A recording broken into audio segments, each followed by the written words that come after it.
Hello hi नमस्ते आदाब सत श्री अकाल। की हाल चाल, कैसे हैं आप लोग। मैं कुलदीप भंडारी स्वागत करता हूं आपका Vedantu's class 9th and 10th channel पे। एंड आज के इस सेशन में यार हम लोग बात करने वाले हैं top 30 most repeated previous year questions. पिछले कुछ सालों में आप लोगों के पास कुछ ऐसे सवाल पूरे के पूरे सिलेबस से मैं लेकर आया हूं जो आप लोगों के पिछले सालों के एग्जाम्स में आए हैं। और जब भी आप कोई भी एग्जाम की तैयारी करते हो तो उसमें पीवाईक्यूज की इंपॉर्टेंस बहुत ज्यादा होती है, क्योंकि सीबीएसई उसी टाइप के उसी पैटर्न पे बेस्ड क्वेश्चंस आप लोगों को हर साल देती है। तो चलिए यार करते हैं फिर बिस्मिल्लाह, है ना। करते हैं शुरुआत आज के इस सेशन की विद दिस मोटिवेशनल डोज, है ना। और ऑल गुड तो है ही। बाकी लाइक कर दो, शेयर कर दो, चैनल को सब्सक्राइब कर दो ताकि ऐसा धमाकेदार कंटेंट आप लोगों को मिलता रहे। अभी 10:30 बजे हम लोगों का मॉक टेस्ट पेपर भी होगा, which is mock test number 2। तो उसमें भी उपस्थित हो जाना और फिर क्या ही है, मतलब करेंगे वहां पे भी मचाएंगे। One more thing guys, session start करने से पहले एक बहुत इंपॉर्टेंट जानकारी आप लोगों को बता देता हूं। इस वीडियो के डिस्क्रिप्शन में आप लोगों के पास एक लिंक होगा, download daily hand written notes के नाम से। जैसे ही आप उस लिंक पे क्लिक करोगे तो आपके पास एक पेज खुलेगा। उस पेज में आपको कंटिन्यू विद गूगल करना है। कंटिन्यू विद गूगल करने के बाद आप लोगों के पास एक पीडीएफ खुलेगी। उस पीडीएफ में आप लोगों के पास एक लिंक होगा, उस लिंक पे क्लिक करना। आप लोगों के पास एक शीट खुल जाएगी। उस शीट में मैंने 500 previous year question, 100 competency based question, MCQ question और 6 मॉक टेस्ट पेपर भी रखे हैं। तो मेक श्योर कि आप वो सारा का सारा मटेरियल बिल्कुल फ्री ऑफ कॉस्ट एक्सेस कर सकते हो। तो लूट लो। और कुछ क्विज असाइनमेंट्स भी हैं, तो आप क्विजेस में भी पार्टिसिपेट कर सकते हो उसके थ्रू। ठीक है जी, चलो तो की जाए शुरुआत आज के इस धमाकेदार सेशन की। तो पहला सवाल यार आप लोगों के पास कुछ इस प्रकार से रहेगा। सीबीएसई 2013 में ये सवाल आया था और ये कहता है क्या कि एक चैरिटेबल ट्रस्ट है, donates 28 different books of math, 16 different books of science, 12 different books of social science to the poor student. Each student given the maximum number of boards books of only one subject of his interest, and each student got equal number of books. Find the number of books that each student got. देखो जितना मुझे इस सवाल में समझ में आ रहा है वो क्या कहते हैं कि एक स्कूल है या चैरिटेबल जो भी चीज है, तो उसने कुछ मैथ्स की किताबें, कुछ मैथ्स की बुक यानी कि 28 मैथ्स की बुक्स को दिया। ठीक है। उसके बाद अगर मैं बात करूं साइंस की बुक की, तो साइंस की जो बुक है, साइंस की बुक्स जो है वो कितनी बुक्स दी हैं, 16 बुक्स दी हैं। और अगर मैं सोशल साइंस की बुक की बात करूं, सोशल साइंस की बुक की बात करूं, तो सोशल साइंस की जो बुक्स है आप लोगों के पास वो कितनी है, कितनी है, 12 सोशल साइंस की बुक्स है। ठीक है। अब हुआ क्या है कि ये डिफरेंट डिफरेंट बुक्स है, डिफरेंट डिफरेंट बुक्स हैं और ये कुछ बच्चों को बांटनी है। और एक बच्चे को जो बुक मिलेगी, वन स्टूडेंट को जो बुक मिलेगी उतनी ही सभी बच्चों को मिलेगी। ईच स्टूडेंट को इक्वल नंबर ऑफ बुक्स मिलेगी। तो आपको यही निकालनी है कि एक बच्चे को कितनी बुक मिलेगी, कितनी बुक मिलेगी। तो यार बहुत सिंपल सी कहानी है ना। जिन बच्चों ने मेरे साथ पूरे साल भर पढ़ा उनको मैंने एक लॉजिक बताया है। आप ये यहाँ पे ये लिखा हुआ है ना मैक्सिमम मिनिमम, इसके चक्करों में मत पड़ना, है ना। इसके चक्करों में पढ़ोगे तो जिंदगी बर्बाद हो जाएगी, क्योंकि कहीं कहीं पे वो लॉजिक काम करता है बट हर जगह काम नहीं करता है। तो मैंने आपको एक बहुत सिंपल सा तरीका बताया है। जो आपके पास 3 नंबर होंगे या 4 नंबर होंगे या 2 नंबर होंगे, अगर आपको उनसे छोटा नंबर निकालना है तो उस केस में क्या करना है, एचसीएफ। और अगर आपको बड़ा नंबर निकालना है, अगर आपको बड़ा नंबर निकालना है इन तीनों चारों से, तो उस केस में आपको क्या करना है, LCM. Simple.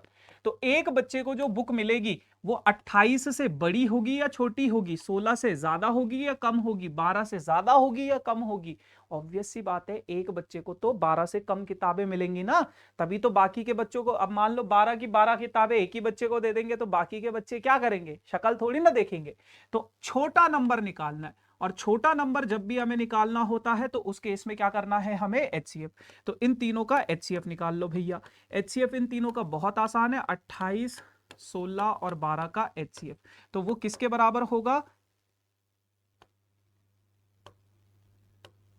Each student got books कितनी किताबें मिलेंगी एक बच्चे को। ठीक है, 28 को करोगे तो 2 की पावर 2 इंटू 7, 16 को करोगे तो 2 की पावर 4, 12 को करोगे तो 2 की पावर 2 इंटू 3। तो HCF मेरे को नजर आ रहा है 2 कॉमन है, 2 की लोएस्ट पावर कितनी है 2, तो HCF तो आ गया 4। तो हर एक बच्चे को, प्रत्येक बच्चे को कितनी किताबें मिलेंगी, 4 बुक्स मिलेंगी। Find the total number of students who got the books. अब आपको नंबर ऑफ स्टूडेंट्स भी निकालने हैं। अब देखो देखो, एक बच्चे को 4 किताब मिलेगी, एक बच्चे को 4 किताब मिलेगी, है ना। देखो, वन स्टूडेंट गॉट 4 बुक्स। एक बच्चे को कितनी किताबें मिलेंगी, 4 किताबें मिलेंगी। अब मैथ्स की टोटल बुक्स कितनी है, मैथ्स की टोटल बुक्स कितनी है, 28 है ना। तो आप ये देखो कि अगर मैथ्स की 28 बुक्स हैं, एक बच्चे को अगर 4 किताब मिलेगी, तो total student got maths book. तो मैथ्स की बुक कितने बच्चों को मिलेगी, कितने बच्चों को मैथ्स की किताबें मिलेंगी।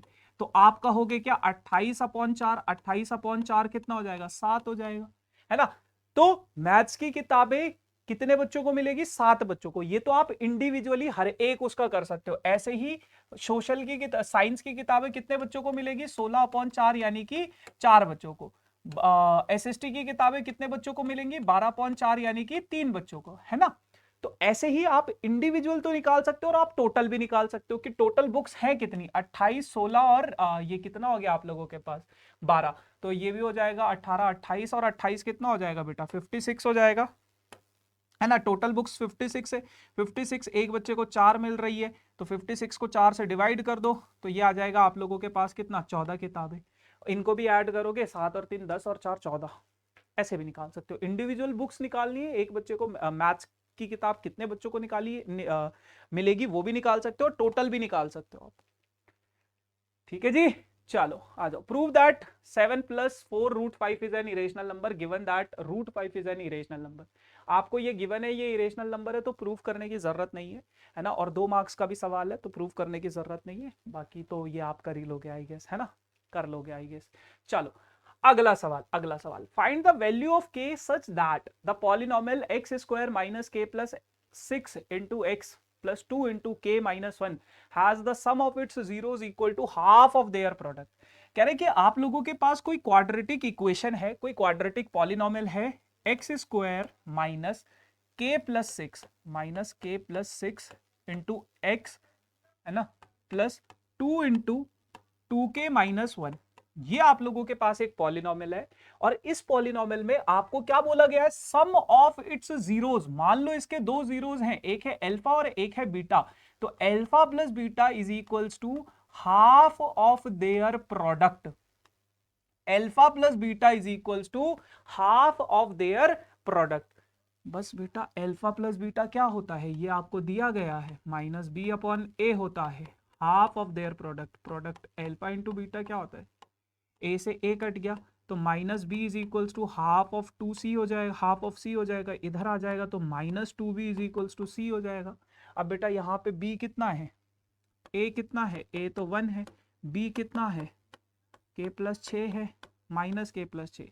कृपया करके नेगेटिव साइन को इग्नोर भूल के भी ना करें, वरना वो आपकी जिंदगी बर्बाद कर देगा, है ना। -2 तो एज इट इज b की जगह पे कितना हो जाएगा, -k + 6 हो जाएगा, है ना। c की वैल्यू कितनी है, 2 * k 2k - 1 है, 2 से 2 कट जाएगा, माइनस माइनस प्लस हो जाएगा, तो k + 6 जो होगा वो किसके बराबर है, 2k - 1 के।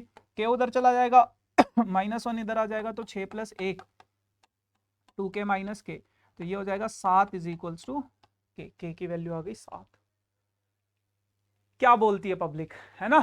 चलो आ जाओ, अगला सवाल आप लोगों के पास कुछ इस प्रकार से है। If alpha and beta are the zeros of a quadratic polynomial x² - 2x + 3, find the polynomial whose roots are this and this, alpha + 2 beta + 2।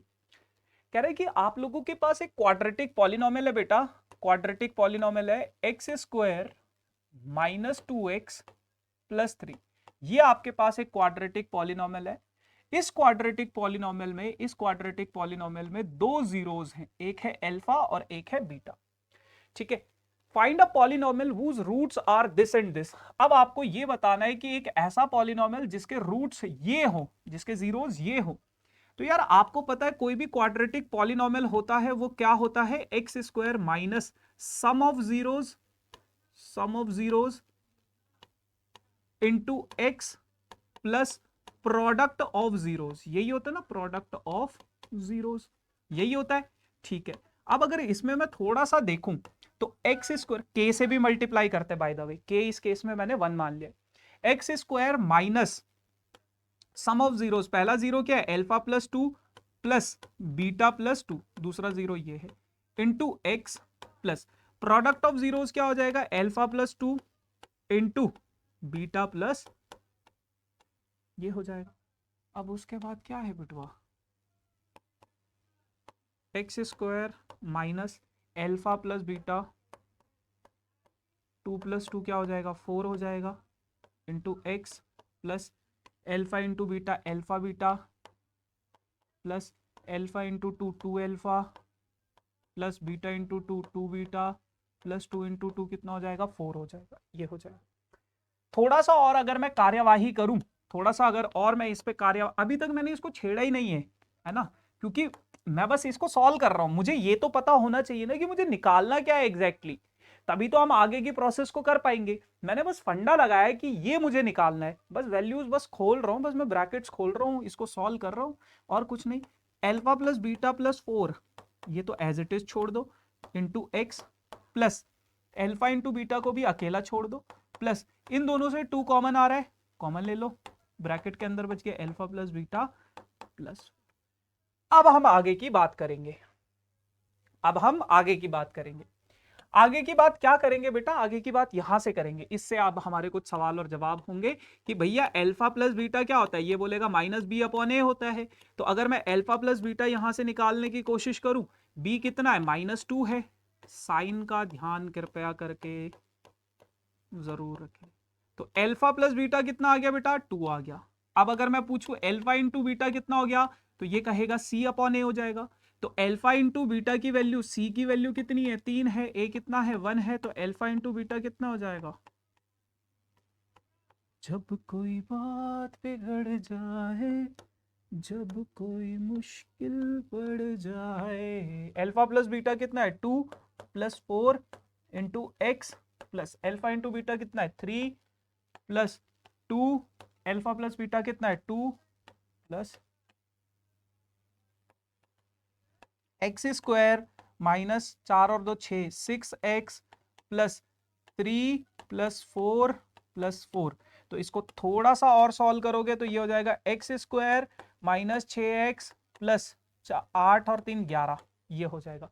आप k की वैल्यू यहाँ पे आपने 1 सब्सटीट्यूट करिए, लिख देना भाई यहाँ पे, वरना फिर वो एग्जामिनर नाराज हो जाएगा।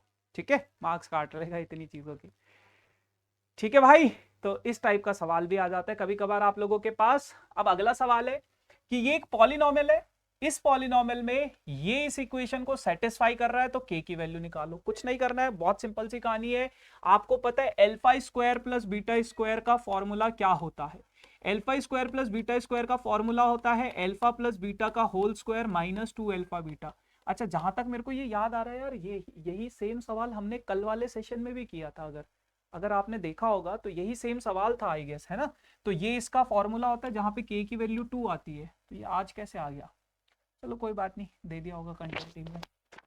ठीक है, तो हाँ, तो इसमें क्या करना है अब आपको, इसमें बस इसकी वैल्यू निकालनी है, alpha plus beta, alpha square plus beta square की जगह पे एल्फा प्लस बीटा का whole square minus 2 alpha into beta plus alpha into beta is equals to 21/4। ठीक है, अच्छा अब ये आप लोगों के पास क्या हो जाएगा, अब ये आप लोगों के पास क्या हो जाएगा, एल्फा प्लस बीटा का whole square minus 2 alpha beta plus alpha beta कितना हो जाएगा minus alpha beta is equals to 21/4। अब एल्फा प्लस बीटा क्या होता है minus B upon A, minus B upon A, B कितना है 5, तो -5 अपॉन ए कितना है बेटा 2, माइनस एल्फा इंटू बीटा कितना है सी अपॉन ए, यानी कि k अपॉन 2, 21/4। तो ये हो जाएगा 25/4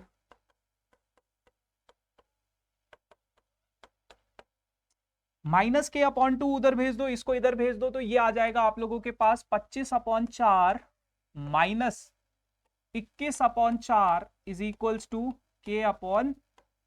तो सॉल्व करोगे तो यार ये 4/4 आ जाएगा, कट जाएगा, 1 हो जाएगा, इज इक्वल्स टू k/2 होगा। तो k की वैल्यू आ जाएगी आपके पास 2। तो k की वैल्यू कितनी आ जाएगी आप लोगों के पास 2। ठीक है जी। चल अगला सवाल, अगला सवाल, अगला सवाल करो जरा, थोड़ा सा पानी पी ले, एसी का तापमान थोड़ा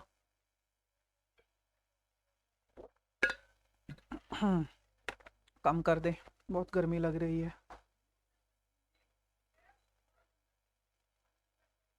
अबे ये तो बढ़ रहा है।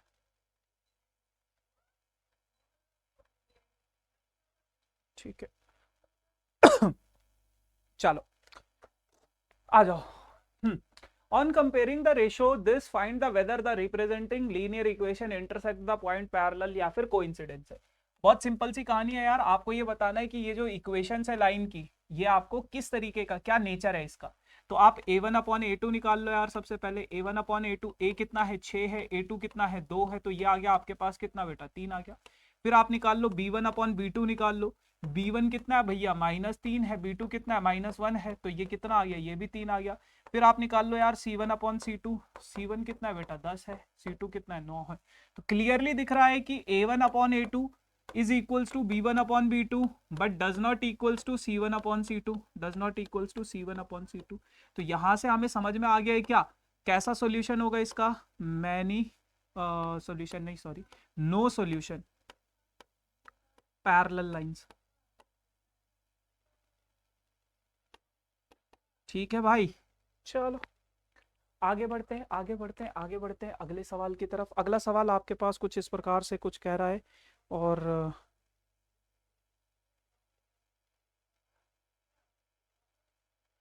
दहलीज पे मेरे दिल की जो रखे है तूने कदम, तेरे नाम पे मेरी जिंदगी लिख दी मेरे हमदम, हाँ सीखा मैंने जीना, जीना कैसे जीना, हाँ सीखा जीना तेरे बिना हमदम। चल आ जाओ। तो a1 कितना है आप लोगों के पास 3 है, a2 कितना है आप लोगों के पास 2 है। b1/b2 अगर मैं निकालूं तो b1 कितना आप लोगों के पास 1 है, और b2 कितना है -3 है। c1/c2 अगर हम निकाले तो c1 आप लोगों के पास 1 है, और c2 कितना है 8 है। तो क्लियरली दिख रहा है कि a1/a2 जो है वो डज नॉट इक्वल्स टू है b1/b2 के। तो आपको यहां से पता चला कैसा सॉल्यूशन होगा, यूनिक सॉल्यूशन होगा, है ना। लाइंस कैसी होगी, इंटरसेक्टिंग लाइंस होगी। और अगर इंटरसेक्टिंग लाइंस हैं तो आपको पता है कैसा होगा, कंसिस्टेंट होगा, कंसिस्टेंट होगा, कंसिस्टेंट होगा। अब उसने बोला है कि इसका ग्राफ भी बनाना है, सॉल्व ग्राफिकली, ग्राफिकली यानी कि ग्राफ बनाओ इसका। अब ग्राफ बनाना आपको शायद आता होगा, 3x + y + 1 = 0। आप x की वैल्यू कुछ भी सब्सटीट्यूट कर दो, y की वैल्यू निकलेगी यहां से। तो x की जगह पे 0 रखा तो y की वैल्यू आएगी आपके पास कितनी, -1। ठीक है, x 0 है, y कितना है -1। अब एक काम करो, y को 0 रख लो, लेकिन x क्या आ जाएगा, फ्रैक्शन में आ जाएगा। तो आप एक काम करो, x को ही कुछ और रख लो, x को आप क्या रख लो, एक काम करो 3 रख लो। तो जैसे ही आप x को 3 रखोगे तो ये हो जाएगा आप लोगों के पास 3 × 3 + y, तो ये हो जाएगा 9 + y + 1। तो y की वैल्यू आ जाएगी आपके पास कितनी, -10। इस तरीके से आपको सॉल्यूशंस निकालने, एक इक्वेशन के 2 सॉल्यूशन निकाल लो, ऐसे ही दूसरी इक्वेशन के भी सॉल्यूशन निकाल लो, फिर उसका ग्राफ बना दो। देखो मैं ये कर नहीं रहा हूं क्योंकि बहुत सिंपल है, ये तो आपने 9वीं कक्षा में सीखा है ग्राफ। ये इसके सॉल्यूशन आ गए, ये दूसरे वाले के सॉल्यूशन आ गए, बन गया ग्राफ। बस पॉइंट ऑफ इंटरसेक्शन भी निकालना है इसका। ठीक है, अच्छा वर्ड प्रॉब्लम क्या कहता है, वर्ड प्रॉब्लम को सबसे पहले आपको समझना है कि बोल क्या रहा है। वो कह रहा है Vijay had some bananas and he divided them into a two lots A and B. He sold first lot at the rate of 2 rupees for 3 banana and second lot at the rate of 1 rupees per banana and got total of 400. If he had sold the first lot of banana at the rate of 1 rupees per banana and the second lot of banana at the rate of 4 rupees 5 banana, his total collection would have 460 rupees. Find the total number of bananas he had. देखो कभी ना इस word problem में बच्चों का सबसे बड़ा सवाल होता है कि भैया हमें समझ ही नहीं आता है कि वेरिएबल किसको ले, एक्स को ले कि वाई को ले, मतलब किस चीज को एक्स ले किस चीज को वाई ले, समझ ही नहीं आता। तो देखो जो चीज आपको निकालनी है ना, find the total number of bananas, बस ये आखिरी की लाइन पकड़ लो, उसी को आपको वेरिएबल अज्यूम करना है। क्या निकालना, हमें बनाना निकालना है। अब कहानी को समझो, कहानी क्या कहता है कि विजय दीनानाथ चौहान, हाय रिश्ते में तो ये सबके बाप लगता है पर नाम है इनका शहंशाह। चलो, तो विजय दीनानाथ चौहान के पास कुछ बनाना है, उसने इन बनानास को 2 लॉट्स में बांट दिया, ठीक है, एक अभिषेक को दे दिया एक बच्चन को दे दिया, ठीक है। तो विजय ने 2 लॉट्स में इस बनाना को बांट दिया है। आपको नहीं पता ए लॉट में कितने बनाना है, आपको नहीं पता बी लॉट में कितने बनाना है, ठीक है। अब यहां पे आपके पास 2 केसेस दिए गए हैं, 2 केसेस दिए गए हैं। पहला केस क्या कहता है, पहला मान लो ए लॉट में हमने एक्स बनाना रख दिए, बी लॉट में हमने वाई बनाना रख दिए, क्योंकि हमें पता नहीं है ना कितने बनाना है। अब क्या कहता है, he sold the first lot at the rate of 2 rupees for 3 banana. ये कहता है कि 3 बनाना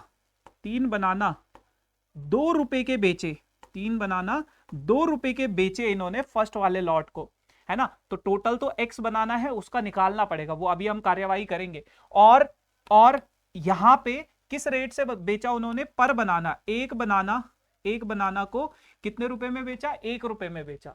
तो टोटल जो कलेक्शन हुआ यहां से उनके पास कितना हुआ, 400 रुपए कमाए उन्होंने। 3 बनाना 2 रुपए में बेचे, जितने भी एक्स बनाना था उसका निकालेंगे हम लोग, एक बनाना को 1 रुपए में बेचा, टोटल कलेक्शन हो गया 400 रुपए का। अब दूसरा क्या कहता है, दूसरी कंडीशन क्या कहती है, अगर वो पहले वाले लॉट को, ए लॉट को, एक बनाना को 1 रुपए में बेचते और दूसरे वाले लॉट के बनाना को, 5 बनाना को 4 रुपए में बेचते, तो उनका जो कलेक्शन होता वो कितने का होता, 460 रुपए का। तो कहानी कुछ इस प्रकार से है कि विजय भैया के पास 2 लॉट कुछ बनाना थे, उसने उन बनानास को 2 लॉट में डिवाइड कर दिया, ए लॉट और बी लॉट। ए में कितने बनाना है, एक्स बनाना है, बी में कितने बनाना है, वाई बनाना है। अब एक्स बनाना, ये जो बनाना है उसने 3 बनाना 2 रुपए के, 6 बनाना 4 रुपए के, 9 बनाना 3 रुपए 6 रुपए के, इस तरीके से उसने इन एक्स के एक्स बनानास को बेच दिया। उसके बाद यहां पे जो बी लॉट के बनाना थे, एक बनाना को 1 रुपए में बेचा, तो उसका जो टोटल कलेक्शन हो गया कितना हो गया, 400 रुपए का। फिर ऐसे ही दूसरे वाले की भी कहानी बना रखी है आपके सामने। अब आपको बोल रहा है कि निकालो एक्स और वाई की वैल्यू कितने बनाना थे। तो शुरुआत करेंगे हम यहां से, let the number of banana in lot A lot में आपके पास कितने हैं, एक्स बनाना है। Let the number of bananas in lot B में आपके पास कितने बनाना है, वाई बनानास है।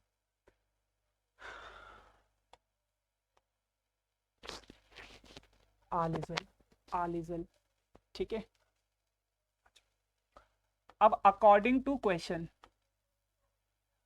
के हिसाब से, ध्यान से सन्ना नहीं सुनना, ठीक है। क्वेश्चन के हिसाब से क्या बोलता है, ए लॉट में देखो, ध्यान से समझो इसको, यहां पे समझो। अगर 3 बनाना की कॉस्ट 2 रुपए है, तो एक बनाना की कॉस्ट कितनी हो जाएगी बेटा, एक बनाना की कॉस्ट हो जाएगी 2/3 रुपए, है ना, ये 3 इधर चला जाएगा। अब अगर एक बनाना की कॉस्ट इतनी है तो एक्स बनाना की कॉस्ट कितनी हो जाएगी, एक्स से मल्टीप्लाई कर दो इसको, 2x + 3, समझे बस। अच्छा, एक बनाना की कॉस्ट अगर 1 रुपए है तो वाई बनाना की कॉस्ट कितनी हो जाएगी, वाई रुपीज हो जाएगी। तो 2x + 2x/3 प्लस वाई ये किसके बराबर है, 400 रुपए के बराबर। बस कोई आपसे ये नहीं पूछेगा ये क्यों कर रहे हो, सीधा सीधा आप लिख लो अकॉर्डिंग टू क्वेश्चन के बाद 2x plus 3 plus Y is equals to 400 रुपए।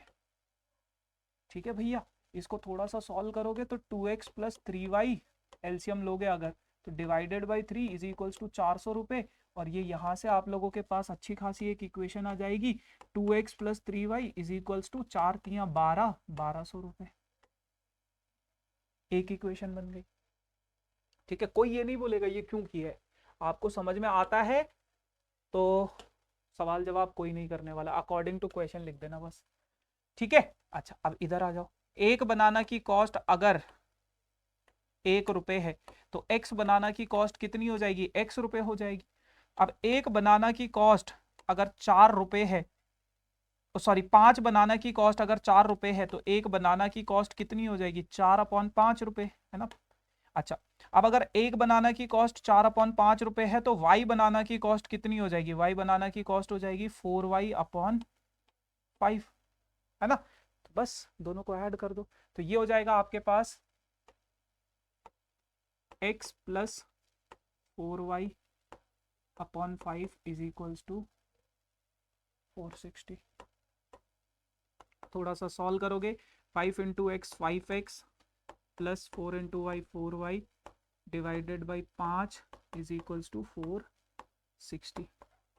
तो 5x plus 4y is equals to 0 as it is, 6 5 30 को 0, 3 कैरी, 5 4 20 और 20। दो इक्वेशंस बन गई।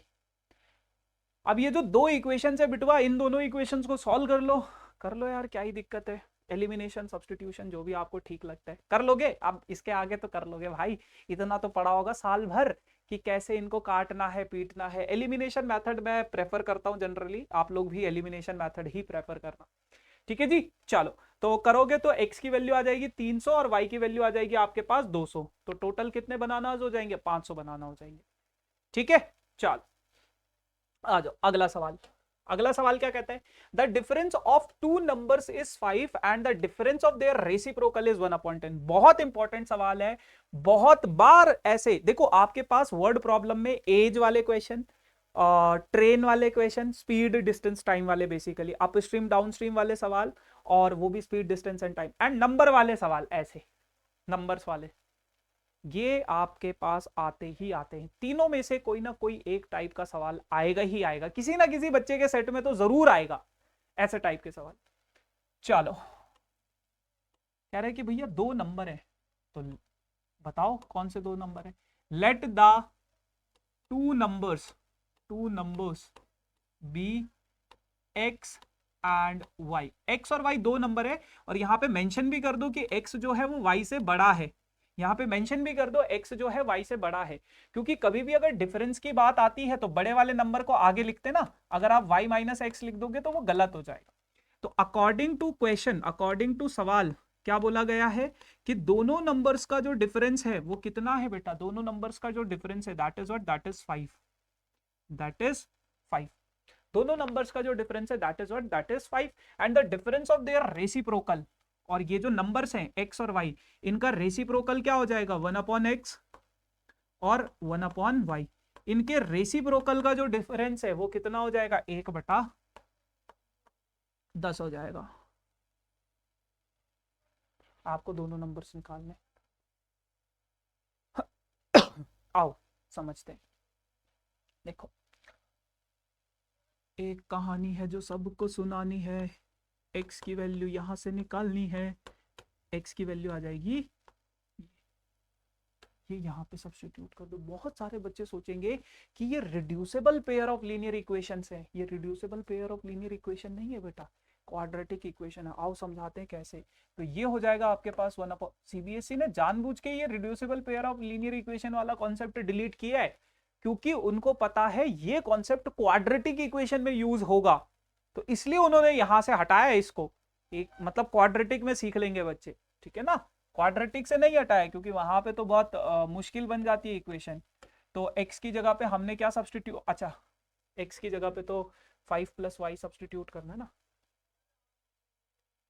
यार ये पेन इतनी दूर है ना, इतना चल के जाना पड़ता है कसम से, कभी कभी ऐसा गुस्सा आता है। आओ, तो ये क्या है, 5 plus Y plus 1/y is equals to 5 plus Y plus 1/y minus 1/y sorry is equals to 1/10 minus है भाई ये, ठीक है। चल इसको इधर भेजो, इसको इधर भेजो, तो y as it is minus 5 plus y divided by 5 plus y into y is equals to 1/10। तो ये अगर मैं ओपन करता हूं, divided by 5y, y plus y square हो जाएगा इज इक्वल्स टू 1/10 हो जाएगा। y से y कैंसिल हो जाएगा, -5, ये 10 इधर जाएगा तो इंटू 10 हो जाएगा, ये पूरा इधर जाएगा तो ये हो जाएगा आपके पास वाई स्क्वायर प्लस 5y, और ये -50 अगर मैं उधर शिफ्ट कर दूं तो 0 is equals to y square plus 55y plus, ये आपके पास एक क्वाड्रेटिक इक्वेशन बन गई है। अब इस क्वाड्रेटिक इक्वेशन को सॉल्व करेंगे, आपके पास क्या है, Y square plus 5y plus 50। देखो बहुत सिंपल सा है, किसी भी मेथड से सॉल्व कर लो, लेकिन मुझे यहां पे इसका मिडिल टर्म स्प्लिटिंग दिख गया, 10y minus 5।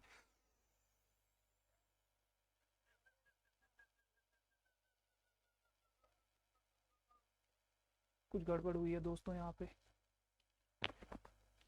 The difference of two numbers is 5, दो नंबर्स का जो डिफरेंस है वो 5 है, और इनका जो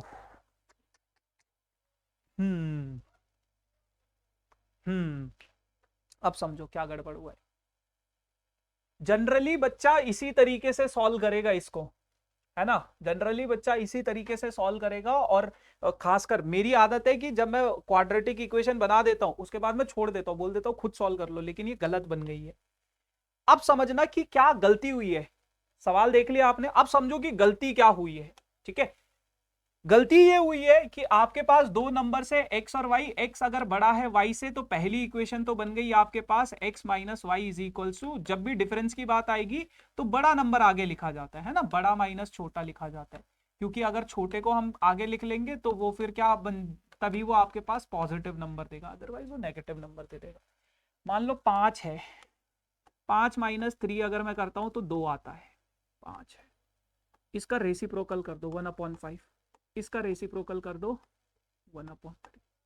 5 का रेसिप्रोकल अगर मैं निकालने की कोशिश करूं तो ये समथिंग 0.2 के आसपास आता है, इसको अगर मैं सॉल्व करूं तो ये 0.33 समथिंग आता है। समझे मैं क्या समझाना चाहता हूं? मैं आपको ये समझाना चाहता हूं, जो बड़ा नंबर था, जो बड़ा नंबर था, जब मैं उसका रेसिप्रोकल करता हूं तो वो नंबर जो है दूसरे वाले से क्या बन गया, छोटा बन गया है। जो छोटा नंबर था जब मैं उसका रेसिप्रोकल करता हूं, बहुत बढ़िया सवाल है यार ये, इसीलिए ये 3 मार्क्स का सवाल है, बहुत बढ़िया सवाल है, मजा आ गया। तो वो क्या बन जाता है, बड़ा बन जाता है, यानी कि जो बड़ा नंबर है रेसिप्रोकल के बाद वो क्या बन जाएगा, छोटा बन जाएगा, और छोटा वाला क्या बन जाएगा, बड़ा, तो इसलिए उसको हम आगे लिखेंगे। और अब मैं आपको एक और चीज बता दूं, ये सवाल ना, ये कॉन्सेप्ट ना, आपका जो 99% बच्चे जो होते हैं, 99% बच्चे वो इस कॉन्सेप्ट को सोचते ही नहीं है। ऐसा नहीं है कि वो सोच नहीं पाएंगे, समझाया ना मैंने, समझ में आ भी गया होगा आपको, लेकिन वो इसको सोचते ही नहीं है एग्जाम के टाइम पे। जैसे मैंने भी सॉल्व किया तो ठीक है, x minus y is equals to 5, 1/x minus 1/y लिख देते, और इस सवाल की वजह से आपका मार्क्स डिडक्ट हो जाएगा। थैंक गॉड ये मेरे पास नहीं आया सीबीएसई 2012 में, वरना गलत हो जाता, ठीक है। तो ये इसका एक्चुअल कॉन्सेप्ट है दोस्तों, और यहाँ पे अब अगर मैं x की वैल्यू निकालूं तो x की वैल्यू हो जाएगी 5 प्लस वाई, और अब हम क्वाड्रेटिक इक्वेशन बनाने की कोशिश करेंगे, 1/y माइनस 1/x की जगह पे 5 plus Y is equals to 1/10, और ये हो जाएगा आपके पास 5 प्लस वाई इधर चला जाएगा, माइनस वाई इधर रहेगा, और ये हो जाएगा y इंटू 5 प्लस वाई,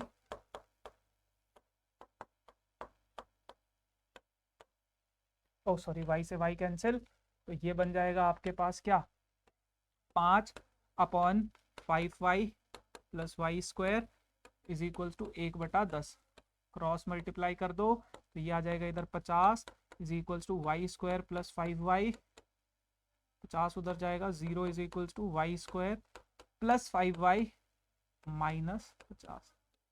ठीक है जी। चलो अब बस ये यहाँ पे आप लोगों के पास क्या है, -50 है। -50 होगा तो 10y माइनस 5y, इसमें ब्रेक कर दिया, -50 एज इट इज।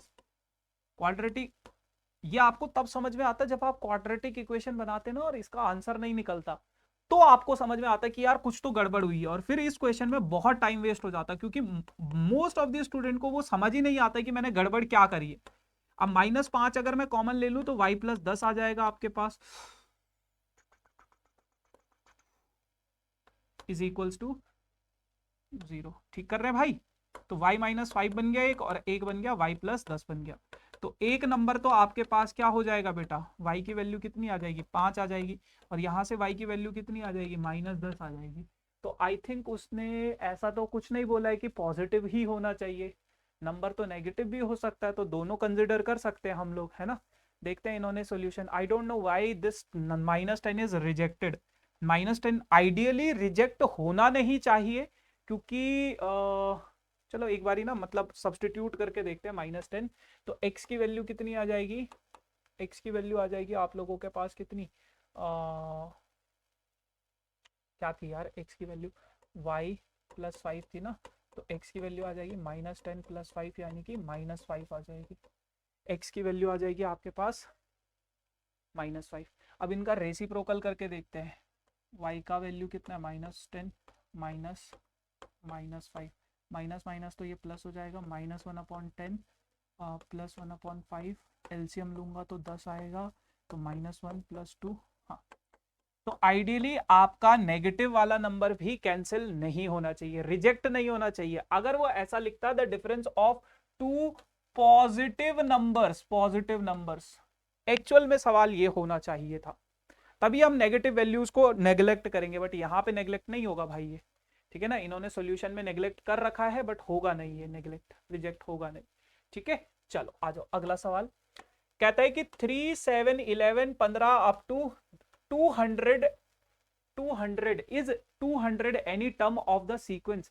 क्या इस सीक्वेंस का 200 कोई टर्म होगा, क्या इस सीक्वेंस में 200 कोई टर्म होगा या नहीं होगा। आओ देखते हैं। तो ये सीक्वेंस है आप लोगों के पास क्या बेटा, 3, 7, 11 इस तरीके से है ना।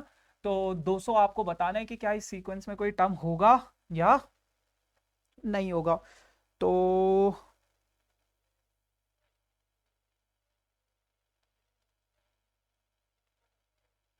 चलो आ जाओ, कुछ और सोच रहा था मैं। फर्स्ट टर्म आप लोगों के पास क्या है, 3 है, और कॉमन डिफरेंस आप लोगों के पास कितना है, 4 है, और ए एन आप लोगों के पास कितना है, 200 है। तो ए एन का फॉर्मूला हो जाता है बेटा क्या, a n is equals to a plus n minus 1 into d, और ए एन हो जाएगा आपके पास 200 इज इक्वल्स टू ए कितना हो जाएगा 3 plus n minus 1 into d, d की वैल्यू कितनी है 4, तो ये इधर आ जाएगा 1। कदम कदम पर लाखों हसीनाएं हैं, 4 को इससे भी मल्टीप्लाई कर दिया, इससे भी, ये इधर आ जाएगा तो 201 हो जाएगा, 4 इधर आके ऐड हो जाएगा 4 है, तो 201/4। एन कभी भी फ्रैक्शन में नहीं हो सकता, ये कट ही नहीं रहा है, एन कभी भी फ्रैक्शन में नहीं हो सकता, तो इसका आंसर हो जाएगा का नो। ठीक है भाई, no, this should not be the number of terms in a given sequence. बहुत बढ़िया सवाल है भाई ये, एक बारी पढ़ो, एक बारी पढ़ो, है ना, एक बारी पढ़ो जरा इसको, बहुत अच्छा सवाल है, बहुत अच्छा सवाल है। ठीक है, बहुत अच्छा सवाल है ये, एक बारी पढ़ो और करने की कोशिश करो जरा इसको। चलो, a man arranges to pay off a डेप्ट of 36,000 by 40 monthly installment which form an arithmetic series. When 30 of the installments are paid he dies. 2 minute का मौन व्रत रखेंगे सब। लिविंग 1/3 ऑफ द डेप्थ अनपेड। देखो, एक आदमी था, उसने 36,000 रुपए कहीं से बैंक से लोन लिया। एक आदमी था, उसने 36,000 रुपए बैंक से लोन लिया, और कितनी, 40 मंथली इंस्टॉलमेंट्स के लिए। उसने सोचा कि 40 इंस्टॉलमेंट्स में मैं उसको क्या कर दूंगा, खत्म कर दूंगा। अच्छा, तो 30 इंस्टॉलमेंट होते ही, जैसे ही 30 इंस्टॉलमेंट हुई, उसके बाद वो स्वर्ग सिधार गए। बाकी की बची हुई 10 इंस्टॉलमेंट उसके बच्चे पूरी करेंगे, मुझे ऐसा लग रहा है ना। लेकिन उसने उसने उसने 1/3 ऑफ द इंस्टॉलमेंट अनपेड किया, यानी कि ये जो 36,000 था, इसका 1/3 पार्ट उसने नहीं भरा। मतलब यहां पे क्या है, 1/3 पार्ट है इसका, 1/3 ऑफ 3600, यानी कि 36,000 का 1/3 पार्ट उसने पे नहीं किया अभी तक, है ना। बाकी का पार्ट तो उसने पे कर दिया, बट 1/3 पार्ट पे नहीं किया। तो अगर मैं इसका 1/3 पार्ट निकालूं तो ये कितना हो जाएगा, 12,000 हो जाएगा। 12,000 रुपए उसने पे नहीं किए हैं। लेकिन उसने कितना पे कर दिया है, 36 में से अगर 12 गए तो कितना, 24,000 उसने क्या कर दिया है, पे कर दिया है। पे कर दिया है, 12,000 अभी रहता है उसका। तो अब आपको उसकी फर्स्ट इंस्टॉलमेंट की वैल्यू निकालनी है। तो आपको पता है ये एक एपी बन रहा है, फर्स्ट इंस्टॉलमेंट मान लो ए है, दूसरा क्या होगा, ए प्लस डी होगा, तीसरा क्या होगा, ए प्लस 2d होगा। उसने बोला है कि अर्थमेटिक प्रोग्रेशन बना रहा है ये, ठीक है। तो आ जाओ फिर, आ जाओ फिर। अब बहुत सारे बच्चे क्या करेंगे, देखो मैं बताता हूँ। इसको ले लेंगे ए एन, इसको ले लेंगे ए एन, लगाएंगे formula a plus n minus 1 into d. N की वैल्यू रखेंगे 40, ए वो इक्वेशन बना के निकाल लेंगे, ठीक है। यहाँ पे रखेंगे, इसको रखेंगे, इसको रखेंगे A30, है ना। ये हो जाएगा उनका A40 और ये हो जाएगा उनका A30, जो कि सरासर गलत है ना। ससुरा तुम लोगों को साल खत्म हो गया है, लेकिन तुम लोगों को यही पता नहीं होता है कि कहाँ पे AN लेना है, कहाँ पे SN लेना है। और फिर बोलते हैं भैया किया तो सही था, एग्जामिनर ने मार्क्स काट दिया। ये बेटा उसके पास टोटल मनी है 36,000 रुपए। आप समझो, फर्क समझो। 40वीं इंस्टॉलमेंट अगर 36,000 होती, अगर वो ऐसा बोलता उसकी 40th इंस्टॉलमेंट 36,000 रुपए है, तो A40 होता आपका 36,000 रुपए। लेकिन उसने क्या बोला है, आपके पास टोटल 36,000 रुपए हैं, टोटल 36,000 रुपए हैं, टोटल 36,000 रुपए, टोटल 36,000 रुपए, तो वो SN हो जाता है। तो S40 आपको दे दिया गया है कितना बेटा, 36,000। 40/2, कुछ नहीं बचा है। अब कॉन्सेप्ट समझ में आ गया तो फिर सवाल में कुछ नहीं होता है, और कॉन्सेप्ट समझ में नहीं आया तो बस रोते रहते हो फिर जिंदगी भर के लिए। काटोगे 1,800 आ जाएगा। तो ये बन गया आपके पास 2A plus 39D is equals to 1,800, ठीक है। एक इक्वेशन बन गई बेटवा ये। दूसरी इक्वेशन S30, 30 इंस्टॉलमेंट तक उसने कितने पैसे दे दिए थे, 24,000 रुपए, 24,000 रुपए। तो 30/2 into 2A plus 30 minus 1 into D, 24,000 रुपए। 15, 5 से काटोगे 3, 5 से काटोगे तो 5 4 ज़ा 20, 8 5 ज़ा 40, 00, और 3 से काटोगे तो 3 1 ज़ा 3, 6 3 ज़ा 18, 1600। तो ये आ जाएगा आपके पास 2A plus 29D is equals to 1600। दो इक्वेशन है बेटा, एक इक्वेशन है आपके पास 2A plus 39D is equals to 1800, दूसरी इक्वेशन है आपके पास 2A plus 29D is equals to 1600। अब इसके आगे दोनों को माइनस कर दो, 2A से 2A कैंसिल हो जाएगा, इन दोनों को काटोगे तो 10D हो जाएगा, इन दोनों को काटोगे तो 200 हो जाएगा, कट गया। यानी कि D कितना है, 20। अबे 20 रुपए, मतलब हर महीने बस वो 20 रुपए एक्स्ट्रा दे रहा था। भाई होगा ही ऐसा ही होगा फिर तो, इसीलिए वो इंस्टॉलमेंट से पहले निकल लिया बंदा, ठीक है। आ जाओ, अब यहाँ पे कहीं पे भी डी की वैल्यू सब्सटीट्यूट कर दो जो आपको अच्छा लग रहा है। ये 2A plus 39 into 20 is equals to 1800 हो जाएगा। 2A प्लस 0, 9 2 18 को 8, 1 कैरी, 3 2 6 और 1 7, 1800 अब ये 700 इधर जाएगा तो 2a की वैल्यू कितनी हो जाएगी, 20 बच जाएगी। तो a कितना आ जाएगा आपके पास, 10 आ जाएगा। पहले मंथ उसने 10 रुपए दिए यार, मेरे को कुछ गड़बड़ लग रहा है भाई इसमें। तो 10 रुपए, ए तो 510 आ रहा है भाई। 2a प्लस 39d 1800 है, 2a प्लस 29d इतना है 1600। 100 ही है ना। ओहो 2000 बचेगा ना भाई फिर।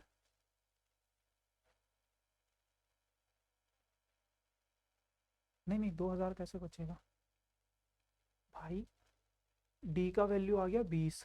अच्छा मैंने यहाँ पे कुछ गड़बड़ किया है फिर।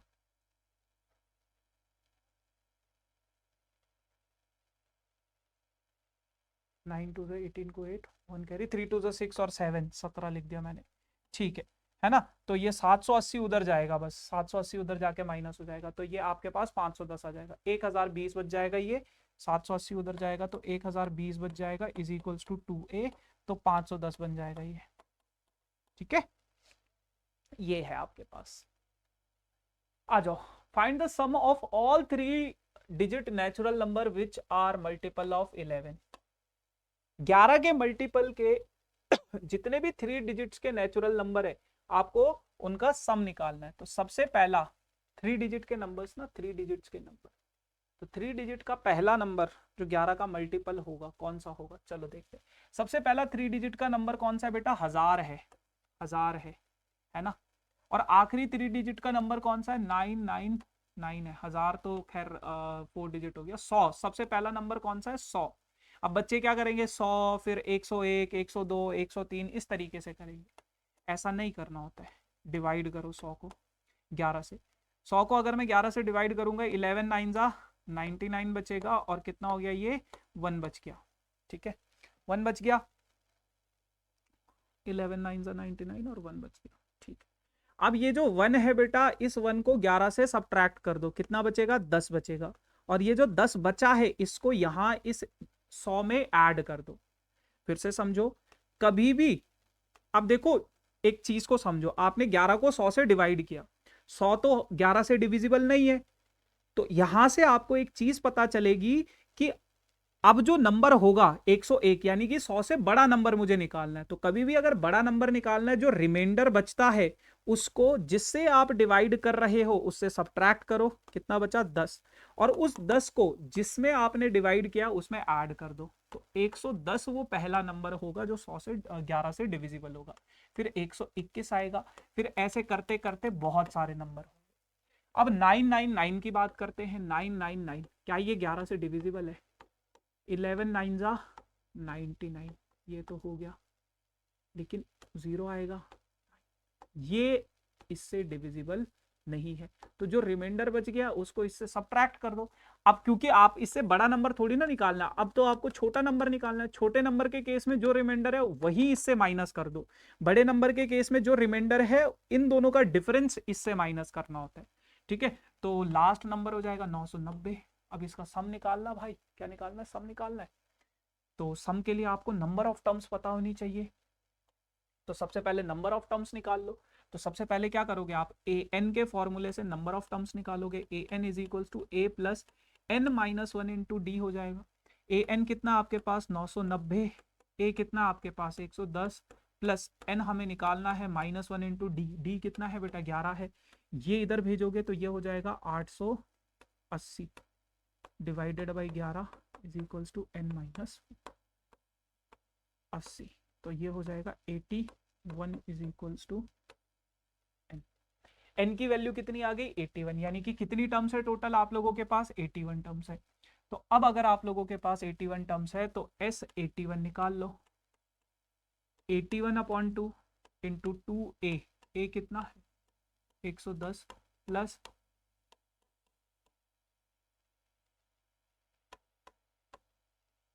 कर लो 81 अपॉन 2 इंटू 220 प्लस 80 इंटू 11, तो ये हो जाएगा 880।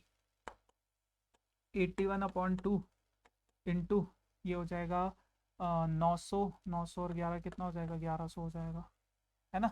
अब इसको सॉल्व कर लो यार, कर लोगे ना, ठीक है। मतलब मैं अगर करूं, कैलकुलेटर से करेंगे हम, काहे करें इस पे।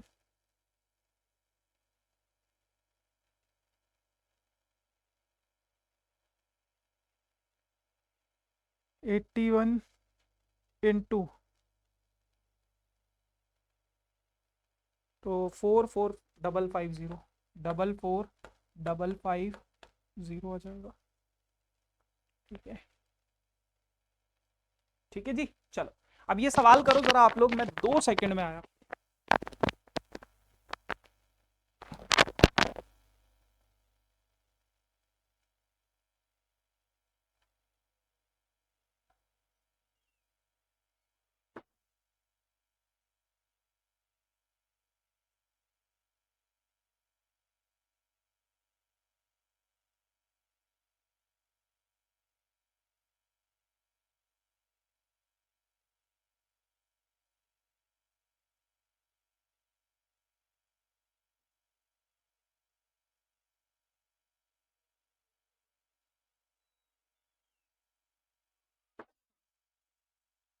चलो जी, आगे बढ़ते हैं अब, है ना।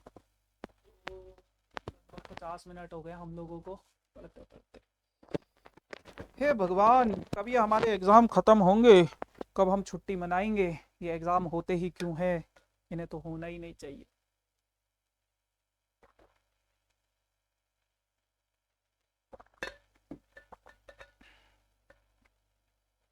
चल आओ अगला सवाल करते हैं।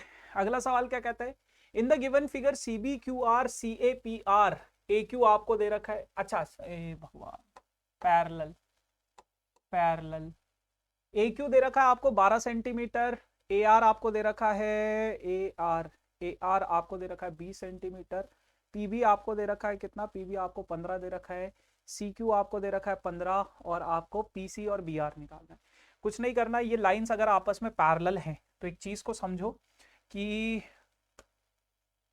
अगर सी ए पैरेलल है बेटा किसके, पी आर के, है ना, पी आर के, तो बेटा बीपीटी थ्योरम के हिसाब से ये अपॉन ये इज इक्वल्स टू ये अपॉन ये हो जाएगा ना, इसको x मान लेते हैं।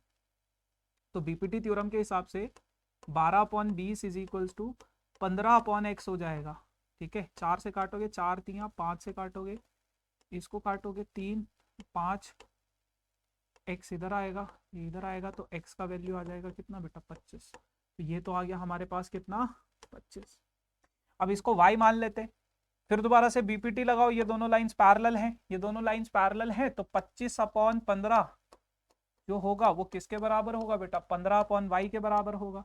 तो 25 को 15 से काटोगे तो 5 को 5 3, ठीक है, y का वैल्यू निकाल, इसको काट दो, इसको ससुरे को 3, तो y का वैल्यू आ जाएगा कितना बेटा 9 आ जाएगा। सिंपल बेसिक प्रोपोर्शनैलिटी थ्योरम लगी है 9 और 25। ठीक है जी। चल बेसिक प्रोपोर्शनैलिटी थ्योरम से याद आया, आपके पास साल 2024 में ये सवाल आएगा। ठीक है, मुझे ऐसा लगता है आएगा। ये सवाल है क्या, ये सवाल कहता है कि बेसिक प्रोपोर्शनैलिटी थ्योरम को प्रूव करो, बीपीटी थ्योरम को प्रूव करो, है ना। अगर आपको ये सवाल नहीं आता है बेटा, तो इसका मतलब क्लियर है आपने पूरे साल भर कुछ नहीं पढ़ा है। ये क्या कहता है, if a line drawn parallel to one side of a triangle intersect the other two sides at two distinct points. कोई ट्राइंगल है, ट्राइंगल की वन साइड, एक साइड से अगर मैं कोई अगर पैरेलल लाइन ड्रॉ करता हूं, वो ट्राइंगल की दो साइड को दो अलग अलग पॉइंट पे डिवाइड करता है, कट करता है, और ये जो है ये दोनों आपस में पैरेलल है। तो आपको ये रेशो सेम प्रूफ करना है, बेसिक प्रोपोर्शनैलिटी थ्योरम है। इसी तरीके से लैंग्वेज की फॉर्म में देगा। अगर आपको आता है तो बहुत अच्छी बात है, नहीं आता है तो कृपया करके इस थ्योरम का प्रूफ जरूर पढ़े, जरूर इसको याद करें। याद ही करोगे अब तो क्या ही समझोगे, जिसने पूरे साल भर नहीं पढ़ा तो उसको तो लास्ट में याद ही करना पड़ेगा। ठीक है भाई, तो ये तो मैं तो नहीं कराऊंगा ये, क्योंकि मैंने तो बहुत बार कराया भी है। चलो, और वो बहुत सिंपल सी चीज भी है ना, वो तो आपको मैंने 60 सेकंड का एक वीडियो भी बनाया बीपीटी थ्योरम के ऊपर, कर लेना, उसको देख लेना, 1 मिनट में बीपीटी थ्योरम समझ आ जाएगा पूरा। ठीक, O is the point of intersection of two diagonals AC and BD of a trapezium ABCD with AB is parallel to DC। देखो समझो क्या बोला गया। कह रहे हैं कि आप लोगों के पास एक ट्रेपीजियम है ABCD, ABCD is a trapezium,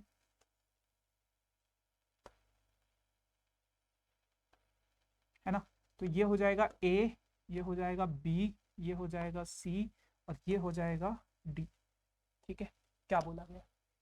तो A B is parallel to D C, A C and B D, A C and B D intersecting with each other at point O. ठीक है, a line which is drawn parallel to A B, A B के parallel एक line draw करी गई है, A D को वो P point पे कट कर रहा है और बी सी को वो क्यू पॉइंट पे कट कर रहा है। ठीक है, आपको पीओ और ओ क्यू को इक्वल प्रूफ करना है, पीओ और ओ क्यू को क्या करना है, आपको इक्वल प्रूफ करना है। कैसे करोगे, कैसे आप लोग पीओ और ओ क्यू को इक्वल प्रूफ करोगे। देखो बहुत सिंपल सी कहानी है। O is the point of intersection of the diagonals of A C of triangle and B D of a trapezium, A B is parallel to D C through O, there is a line segment P Q. हाँ ठीक है, यही सवाल है। ठीक है, prove that PO is equals to O Q. देखो समझते हैं थोड़ा सा। आप सबसे पहले क्या करो ना, ए इन दोनों ट्राइंगल में देख लो, ये छोटा सा ट्राइंगल है और ये जो बड़ा सा ट्राइंगल है, कौन सा triangle, in triangle, in triangle, in triangle POD and triangle, and triangle, ये जो बड़ा वाला ट्राइंगल है ए ए पीओडी, है ना, A B D, A B D. अगर मैं इन दोनों ट्राइंगल्स में देखो, देखो बहुत सिंपल सी कहानी है, बहुत सिंपल सी कहानी है। ये ए है, ये बी है, डी है, सॉरी ये डी है और ये बी है, ये बीच में क्या है, इस तरीके से पी ओ है। बहुत सारे बच्चे यहाँ पे बेसिक प्रोपोर्शनैलिटी थ्योरम लगाएंगे, बेसिक प्रोपोर्शनैलिटी थ्योरम लगाने की जरूरत नहीं है। आपको बस ये पता है कि ये दोनों लाइंस पैरेलल हैं, तो आपको पता है ये दोनों एंगल्स भी इक्वल हो जाएंगे, ये एंगल तो दोनों में कॉमन है, तो दोनों के दोनों ट्राइंगल्स क्या हो जाएंगे, सिमिलर हो जाएंगे। तो आप इस एंगल को नाम दे दो एंगल 1, इस एंगल को नाम दे दो एंगल 2, इस एंगल को पूरे को नाम दे दो एंगल 3। तो आप कहोगे क्या, इन दोनों ट्राइंगल्स में एंगल 2 और एंगल 3 आपस में इक्वल है बिकॉज ऑफ कॉरस्पॉन्डिंग एंगल्स, और एंगल 1 जो है दोनों में क्या है, कॉमन है, angle 1 equals to angle 1 common.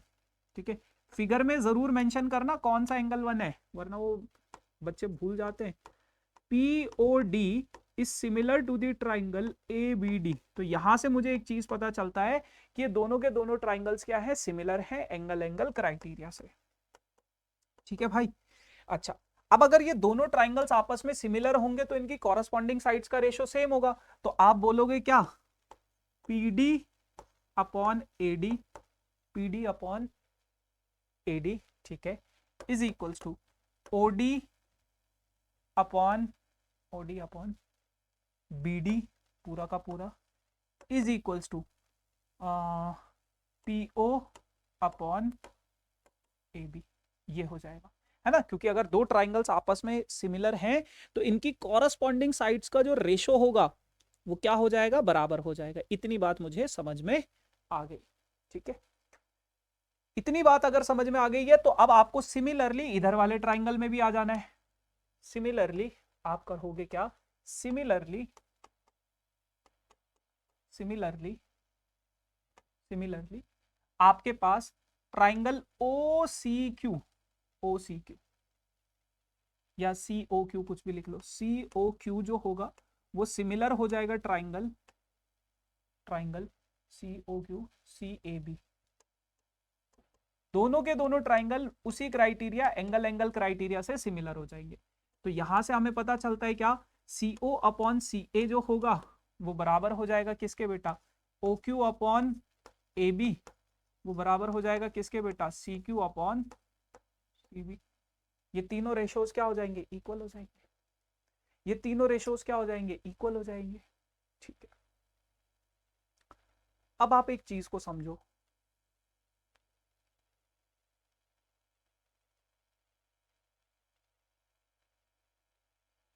CO upon CA का रेशो और ये अपॉन ये वाला रेशो इक्वल करना है, या फिर ये दोनों रेशो इक्वल करना है।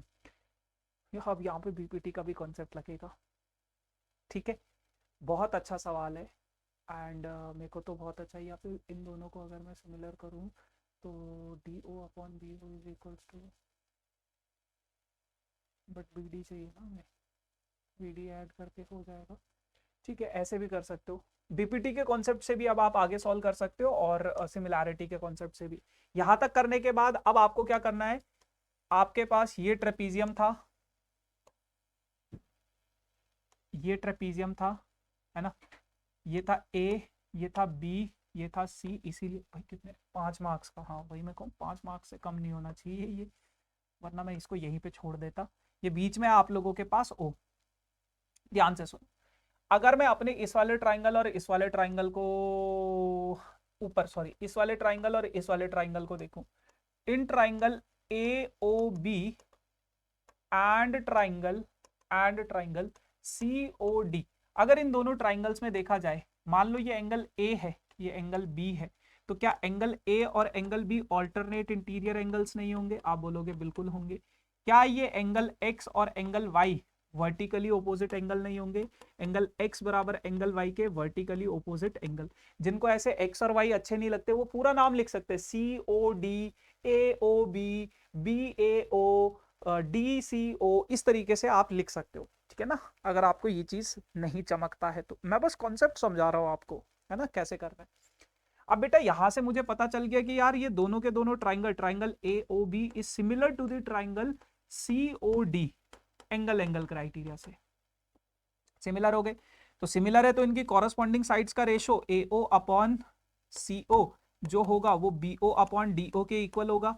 बाकी ए बी और सी डी को मैं नहीं कंसिडर कर रहा हूं, है ना, ए बी और सी डी को मैं नहीं ले रहा हूं, ये दोनों रेशो आपस में क्या हो जाएंगे, इक्वल हो जाएंगे। ठीक है भैया, ठीक है जी, इतनी कहानी समझ में आई। अब आ जाओ यहां पे, अब आ जाओ यहां पे, आपके पास बेटा देखो ओडी अपॉन बी डी है और यहां पे क्या है, सी ओ अपॉन सी ए है। तो आप एक चीज को समझो, आप एक चीज को समझो कि आपको डीओ चाहिए और आपको सीओ चाहिए, क्योंकि देखो यहां पे सीओ और डीओ है तो ये दोनों चीजें चाहिए। अब हमेशा याद रखना, आपने बीपीटी थ्योरम में ऐसे वाले सवाल किए होंगे जहां पे ए ओ अपॉन सी ओ +1 करना पड़ता है, दोनों तरफ अगर मैं +1 कर दूं, B O upon D O +1 कर दूं, अगर मैं दोनों तरफ +1 कर दूं, दोनों तरफ +1 कर दूं, तो जो नीचे वाली वैल्यू होती है वो तो आपके पास रहती है, वो जिंदा रहती है, ऊपर वाली वैल्यू खत्म हो जाती है। कैसे? जैसे अगर मैं इसका एलसीएम लूं, A O plus C O divided by C O is equals to B O plus D O is divided by D O, है ना। तो ए ओ प्लस सी ओ, ए ओ प्लस सी ओ क्या बना रहा है बेटा, ए सी बना रहा है। B O plus D O क्या बना रहा है बेटा, बी डी बना रहा है ना। ऊपर वाली वैल्यू गायब हो गई, ऊपर वाली वैल्यू क्या बन गई आपके पास, एसी बन गई। आपने बीपीटी में किया होगा ऐसा, जो नीचे होता है वो रहता है, ऊपर वाला गायब हो जाता है। अगर मान लो आपको सीओ नहीं चाहिए होता, एओ चाहिए होता, तो इसको रेसिप्रोकल कर देते दोनों को, तो सीओ गायब हो जाता, एओ रहता आपके पास। लेकिन हमें तो यही रेशो चाहिए था। अब AC upon CO is equals to B D upon D O, AC upon CO is equals to B D upon D O, तो इसका रेसिप्रोकल भी इक्वल होगा, तो आप लिखोगा CO upon A C is equals to D O upon B D. ये हमारी क्या हो गई, इक्वेशन नंबर 1। अब इस इक्वेशन से फ्रॉम इक्वेशन 1, इस इक्वेशन से मुझे क्या पता चला, ये दोनों आपस में इक्वल है। अब अगर ये दोनों आपस में इक्वल है बिटवा, ये दोनों अगर आपस में इक्वल है तो आपके पास PO अपॉन AB और QO अपॉन AB भी आपस में इक्वल होगा, क्योंकि आपके पास बोला गया है क्या, PO अपॉन AB जो है वो किसके बराबर है, OD अपॉन BD के, और BD अपॉन ये किसके बराबर है, CO अपॉन CA के, और ये किसके बराबर है, OQ अपॉन AB के। तो इसका मतलब ये वाला रेशो और ये वाला रेशो बराबर है। तो अगर ये दोनों रेशो बराबर है तो PO अपॉन AB जो होगा वो बराबर हो जाएगा बेटा OQ अपॉन AB के। AB से AB कट गया, hence proof, hence proof. Trust me, मैं ये सवाल पहली बार कर रहा हूं, ट्रस्ट मी, मैं ये सवाल पहली बार कर रहा हूँ गाइस, और जब मैं यहां तक मैंने किया ना, मतलब मेरे को इस टाइप के सवाल मैंने किए, इस टाइप के सवाल इन द सेंस कि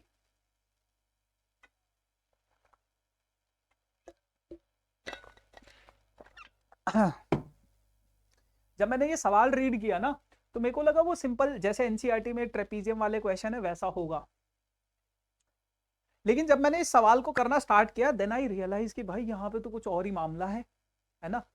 कैसे आपको सोचना है, मैं भी इस सवाल के लिए बिल्कुल नया हूं, जब आपके एग्जाम में ये सवाल आएगा आप लोग भी इसके लिए बिल्कुल नए होगे, है ना। आपको सोचना कैसे होता है बेटा, आपको सोचना बस ये होता है कि यार ट्रेपीजियम वाला है, मैंने ऐसा सा कुछ कर दिया इसको, है ना, मैंने इन दोनों ट्राइंगल्स में देख लिया, तो मेरे पास, मैंने सारा वो दिमाग में कैलकुलेट कर लिया था कि यार ये और ये पूरा का पूरा रेशो आ जाएगा, मेरे को पीओ और एबी के बीच में रिलेशन बनाना था, ये और इसके बीच में रिलेशन बनाना था।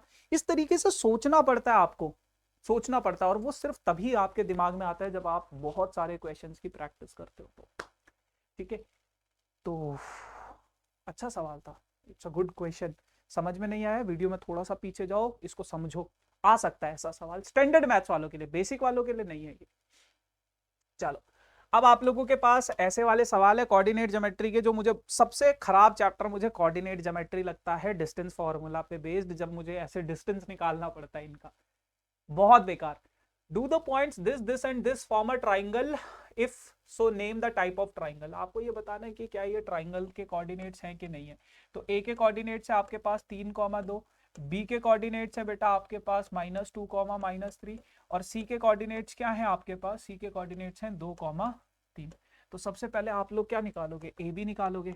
तो ए बी डायरेक्ट अगर मैं निकालूं √(x2 - x1) यानी कि -2 -3 कितना हो जाएगा, -5 का स्क्वायर, प्लस -3 -2 कितना हो जाएगा, -5 का स्क्वायर, तो ये हो जाएगा आपके पास 25 + 25, तो ये हो जाएगा आपके पास आई गेस √50। इसको ऐसे ही रहने दो, एक काम करो, फिर आपके पास आ जाएगा BC 25√2 भी हो सकता है इसका आंसर, बट 5√2 सॉरी हो सकता है, बट नहीं कर रहे हम। BC की वैल्यू कितनी है, x2 - x1 यानी कि माइनस माइनस प्लस हो जाएगा 4 का square, plus minus minus plus हो जाएगा 6 का स्क्वायर, और ये हो जाएगा आपके पास 4 का स्क्वायर 16 प्लस 6 का स्क्वायर 36, और ये हो जाएगा आपके पास √52। ठीक है, फिर आप निकाल लोगे बेटा क्या, AC निकाल लोगे, √(x2 - x1) -1 का स्क्वायर, y2 3 - 2 यानी कि 1 का स्क्वायर, तो एक और एक कितना हो जाएगा, √1 + 1, तो ये हो जाएगा √2। यहाँ से मुझे क्लियरली दिख रहा है, यहाँ से मुझे क्लियरली एक चीज दिख रही है, क्या, कि अगर मैं AB का स्क्वायर करूं तो वो मेरे पास कितना हो जाएगा, √50 का स्क्वायर 50 हो जाएगा।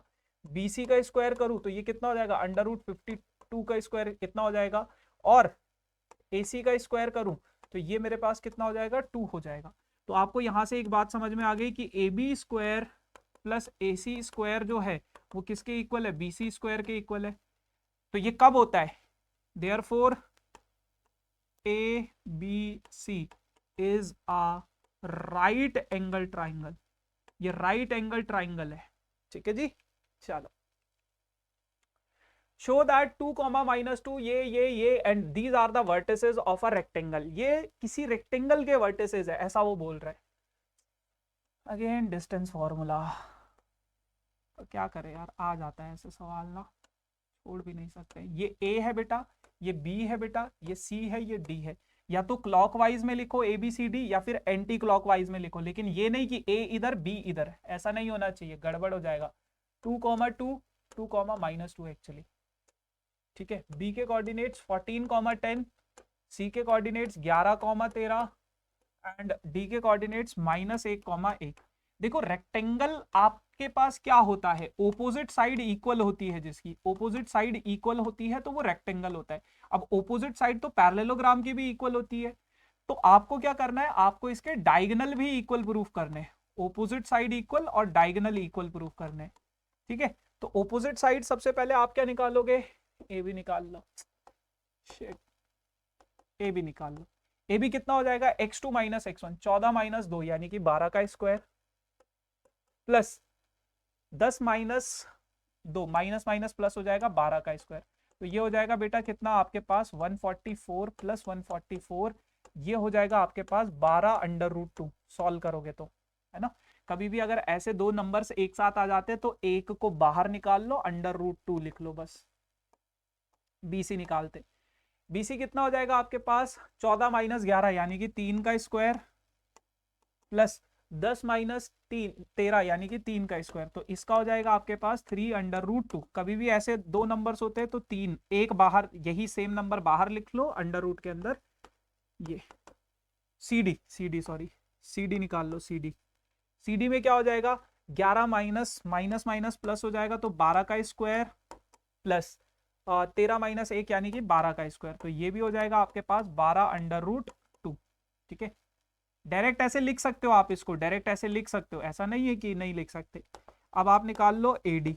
एडी क्या हो जाएगा माइनस माइनस प्लस हो जाएगा, तो 3 2 और 1 3, 3 का स्क्वायर प्लस माइनस 3 का स्क्वायर, तो ये हो जाएगा 3√2, क्योंकि दोनों के दोनों पॉजिटिव हो जाएंगे। तो आपको यहां से एक चीज समझ में आ गई कि यार ए बी बराबर है बेटा किसके, सी डी के, और बी सी बराबर है किसके, ए डी के। ऑपोजिट साइड तो हमने इक्वल प्रूफ कर दी। अब आपको डायगोनल्स भी निकालने हैं इसके, डायगोनल्स आ जाओ, डायगोनल्स निकाले। डायगोनल कौन सा है, AC, तो निकाल लो यार AC। AC कितना आप लोगों के पास x2 माइनस x1 यानी कि 11 माइनस 9 का स्क्वायर, माइनस माइनस ये हो जाएगा प्लस 13 प्लस 2 यानी कि 15 का स्क्वायर। अब 9 का स्क्वायर कितना हो जाता है √81 प्लस 15 का स्क्वायर कितना होता है 225। ठीक है, तो ये हो जाएगा आपके पास, अगर मैं ऐड करता हूं दोनों को तो ये आ जाएगा 6, 8 और 2 10 को 0, एक कैरी 306 हो जाएगा। इसको मैं सॉल्व भी नहीं करूंगा क्योंकि पहले मैं BD निकालूंगा, BD। तो ये हो जाएगा कितना 14 माइनस माइनस प्लस हो जाएगा 15 का स्क्वायर प्लस 10 माइनस 1 यानी कि 9 का स्क्वायर। सेम है, सॉल्व करोगे सेम आएगा। तो आपको पता चल गया कि AC और BD भी आपस में इक्वल है। तो आप बोल दोगे यार ऑपोजिट साइड भी बराबर है, डायगोनल्स भी इक्वल है, तो hence it is a rectangle. ठीक है जी, चलो ट्रिग्नोमेट्री। आपको कुछ समझ में ना आए, सबको साइन और कॉस में कन्वर्ट कर दो। कॉसेक को मैं ऐसे लिख सकता हूं 1/sin थीटा, आप बोलोगे भैया बिल्कुल लिख सकते हो, डिवाइडेड बाई। कॉसेक को लिख सकता हूं 1/sin थीटा, आप बोलोगे भैया बिल्कुल लिख सकते हो, -1 प्लस कॉसेक को लिख सकते हो आप 1/sin थीटा, आप कहोगे भैया बिल्कुल लिख सकते हो, डिवाइडेड बाई कॉसेक को लिख सकते हो 1/sin theta +1।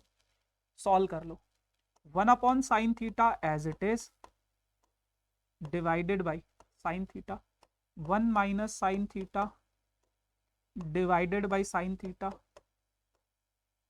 Plus 1/sin theta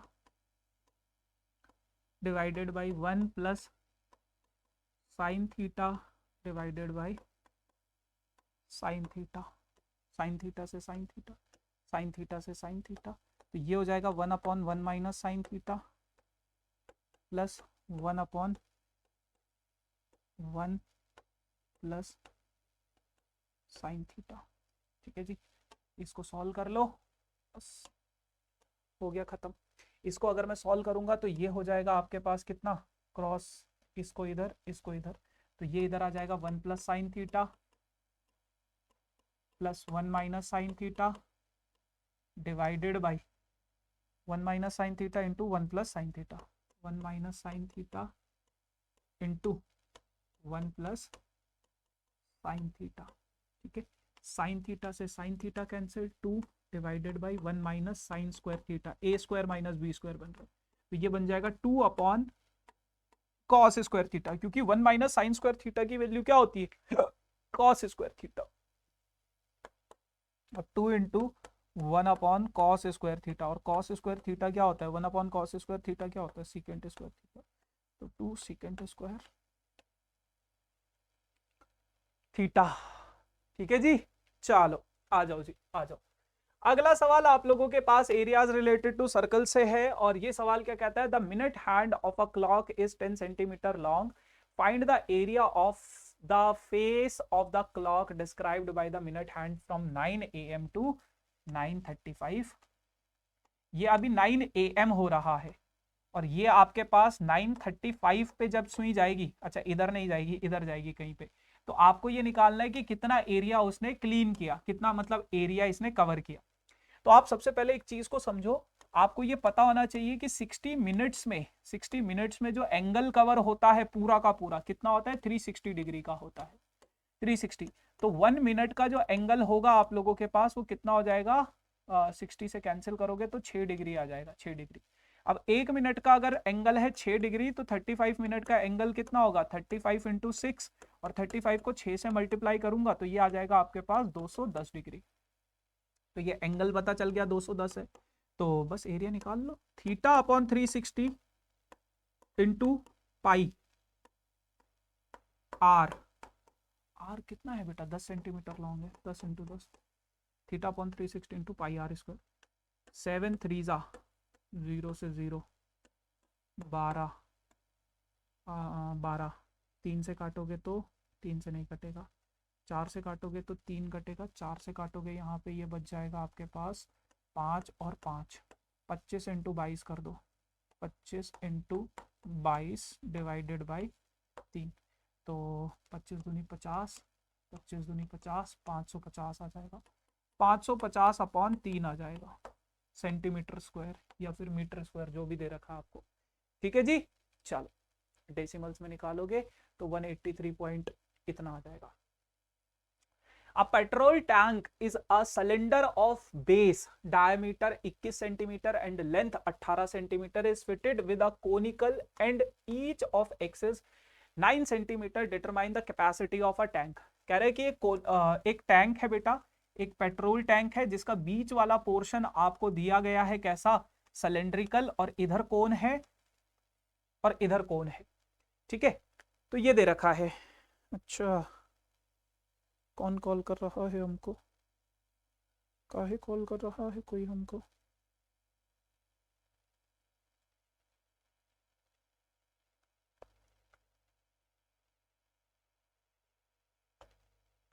देखो, a petrol tank is a cylinder of base diameter 21 centimetre. इसका बेस डायमीटर कितना है बेटा, 21 सेंटीमीटर।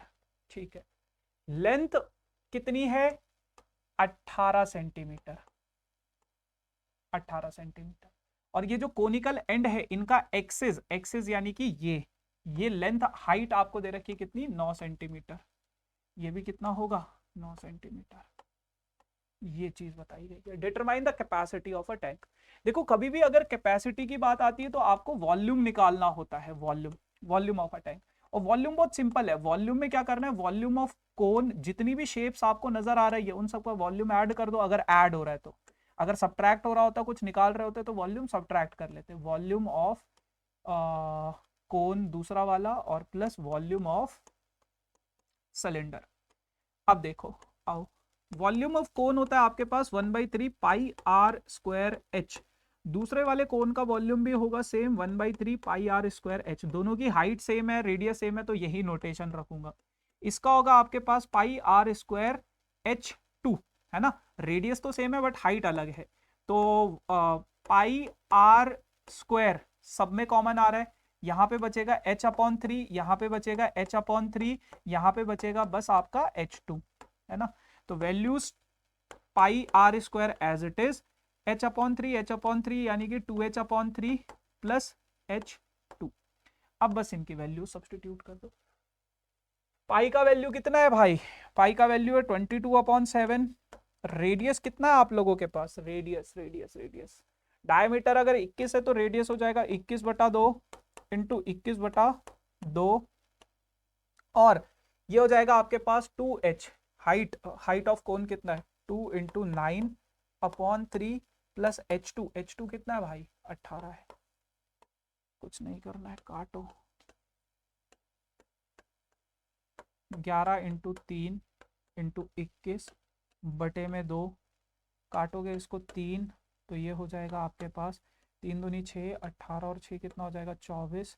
इसको काटोगे ससुरे को 12 हो जाएगा, तो ये आपके पास बनेगा कितना, 12 इंटू 3 36 इंटू 21 इंटू 11। तो सबसे पहले 36 और 21 को मल्टीप्लाई कर दो। देखो बहुत सिंपल कैलकुलेशन हो गई अब आप लोगों के पास। 6 दूनी 12 को 2, 1 कैरी, 3 दूनी 6 और 7, 6 5 7 756 इंटू 11 हो जाएगा।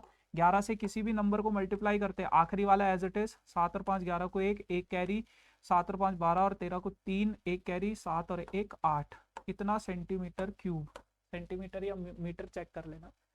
ठीक है जी, इतना इसका कैपेसिटी होगा। ठीक, चल अगला सवाल, अगला सवाल, अगला सवाल।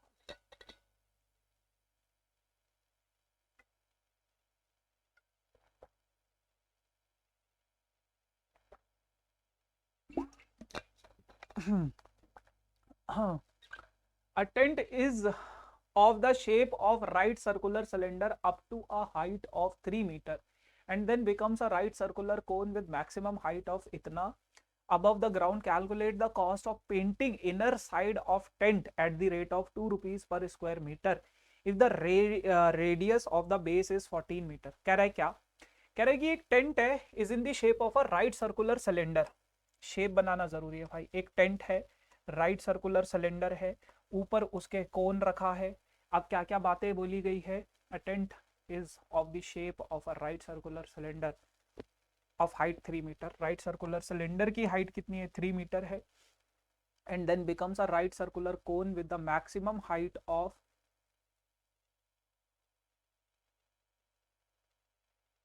ठीक है, पूरे के पूरे टेंट की हाइट आपको दे रखी है कितनी, 13.5। तो इसकी हो जाएगी आपके पास कितनी बेटा, 10.5 हो जाएगी। ठीक है, अच्छा, above the ground calculate the cost of painting inner side of a tent at the rate of इतना। अब मुझे इस टेंट पे पेंट करना है, तो पेंट कहाँ पे होगा आपका, पेंट होगा आपके पास यहाँ पे इस वाली सरफेस पे पेंट होगा, पेंट होगा आपका यहाँ पे इस वाली सरफेस पे पेंट होगा, यानी कि इसके कर्व्ड सरफेस एरिया पे पेंट होगा और इसके भी कर्व्ड सरफेस एरिया पे पेंट होगा। लेकिन उसके लिए आपको कर्व्ड सरफेस एरिया इसका होता है पाई आर एल, इसका कर्व्ड सरफेस एरिया होता है 2 पाई आर एच, बट इसका रेडियस तो दिया ही नहीं है भाई, ऑफ बेस, हाँ radius of the base is 14, radius दे रखा है, दे रखा है भाई, दे रखा है, दे रखा है। ठीक है, ये दे रखा है यार, एक बारी मैं ये क्रॉस चेक कर लेता हूँ कि हाँ 10.5 ही है, हाँ बस वही चेक करना था। ठीक है ना। तो देखो रेडियस आपको पता है, इसकी हाइट भी आपको पता है, लेकिन ये एल नहीं पता। तो सबसे पहले ससुरा एल निकाल लो। तो एल स्क्वायर होता है आपके पास r square plus h square होता है। रेडियस है आपके पास बेटा 14 का स्क्वायर प्लस हाइट, हाइट है आपके पास 10.5 का स्क्वायर, है ना, 10.5 का स्क्वायर। अब 14 का स्क्वायर तो होता है बेटा 196 और 10.5 का स्क्वायर आप लोगों के पास निकालना पड़ेगा। तो कभी भी अगर आपके पास कोई डिजिट ऐसी है जिसके एंड में 5 होता है, तो उसका अगर मैं स्क्वायर निकालूं तो 25 लिखो सबसे पहले, 5 इंटू 5 25, और ये जो बच गया 10, 10 के नेक्स्ट टर्म कौन सा है 11, 10 को 11 से मल्टीप्लाई कर दो। तो 10 को 11 से मल्टीप्लाई कराओगे तो 110 आ जाएगा, तो 110.25 आ जाएगा। ठीक है,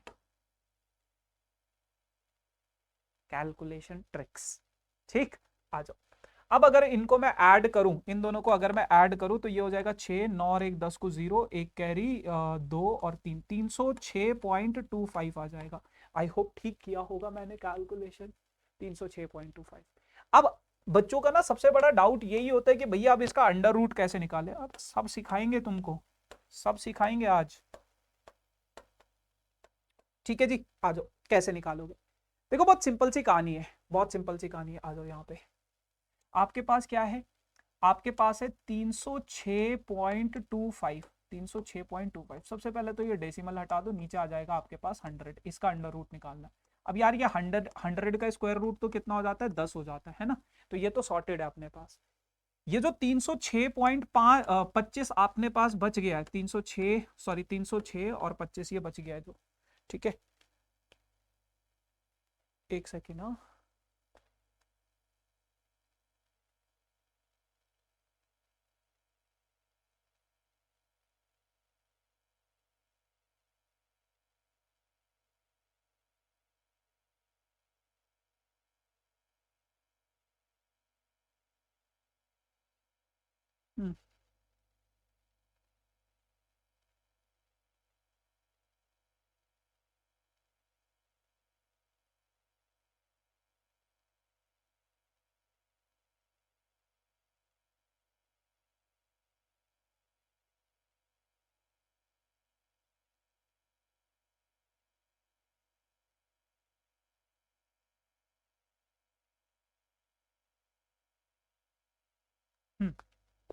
ठीक है ना।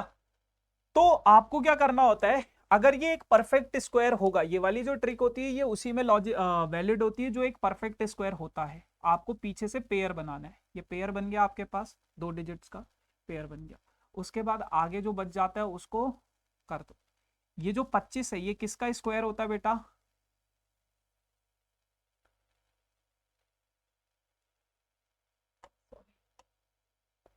सॉरी गाइस, 2 का पेयर बनाना था ना, तो 2 का पेयर बनाए ये, और ये एक अकेला बच गया।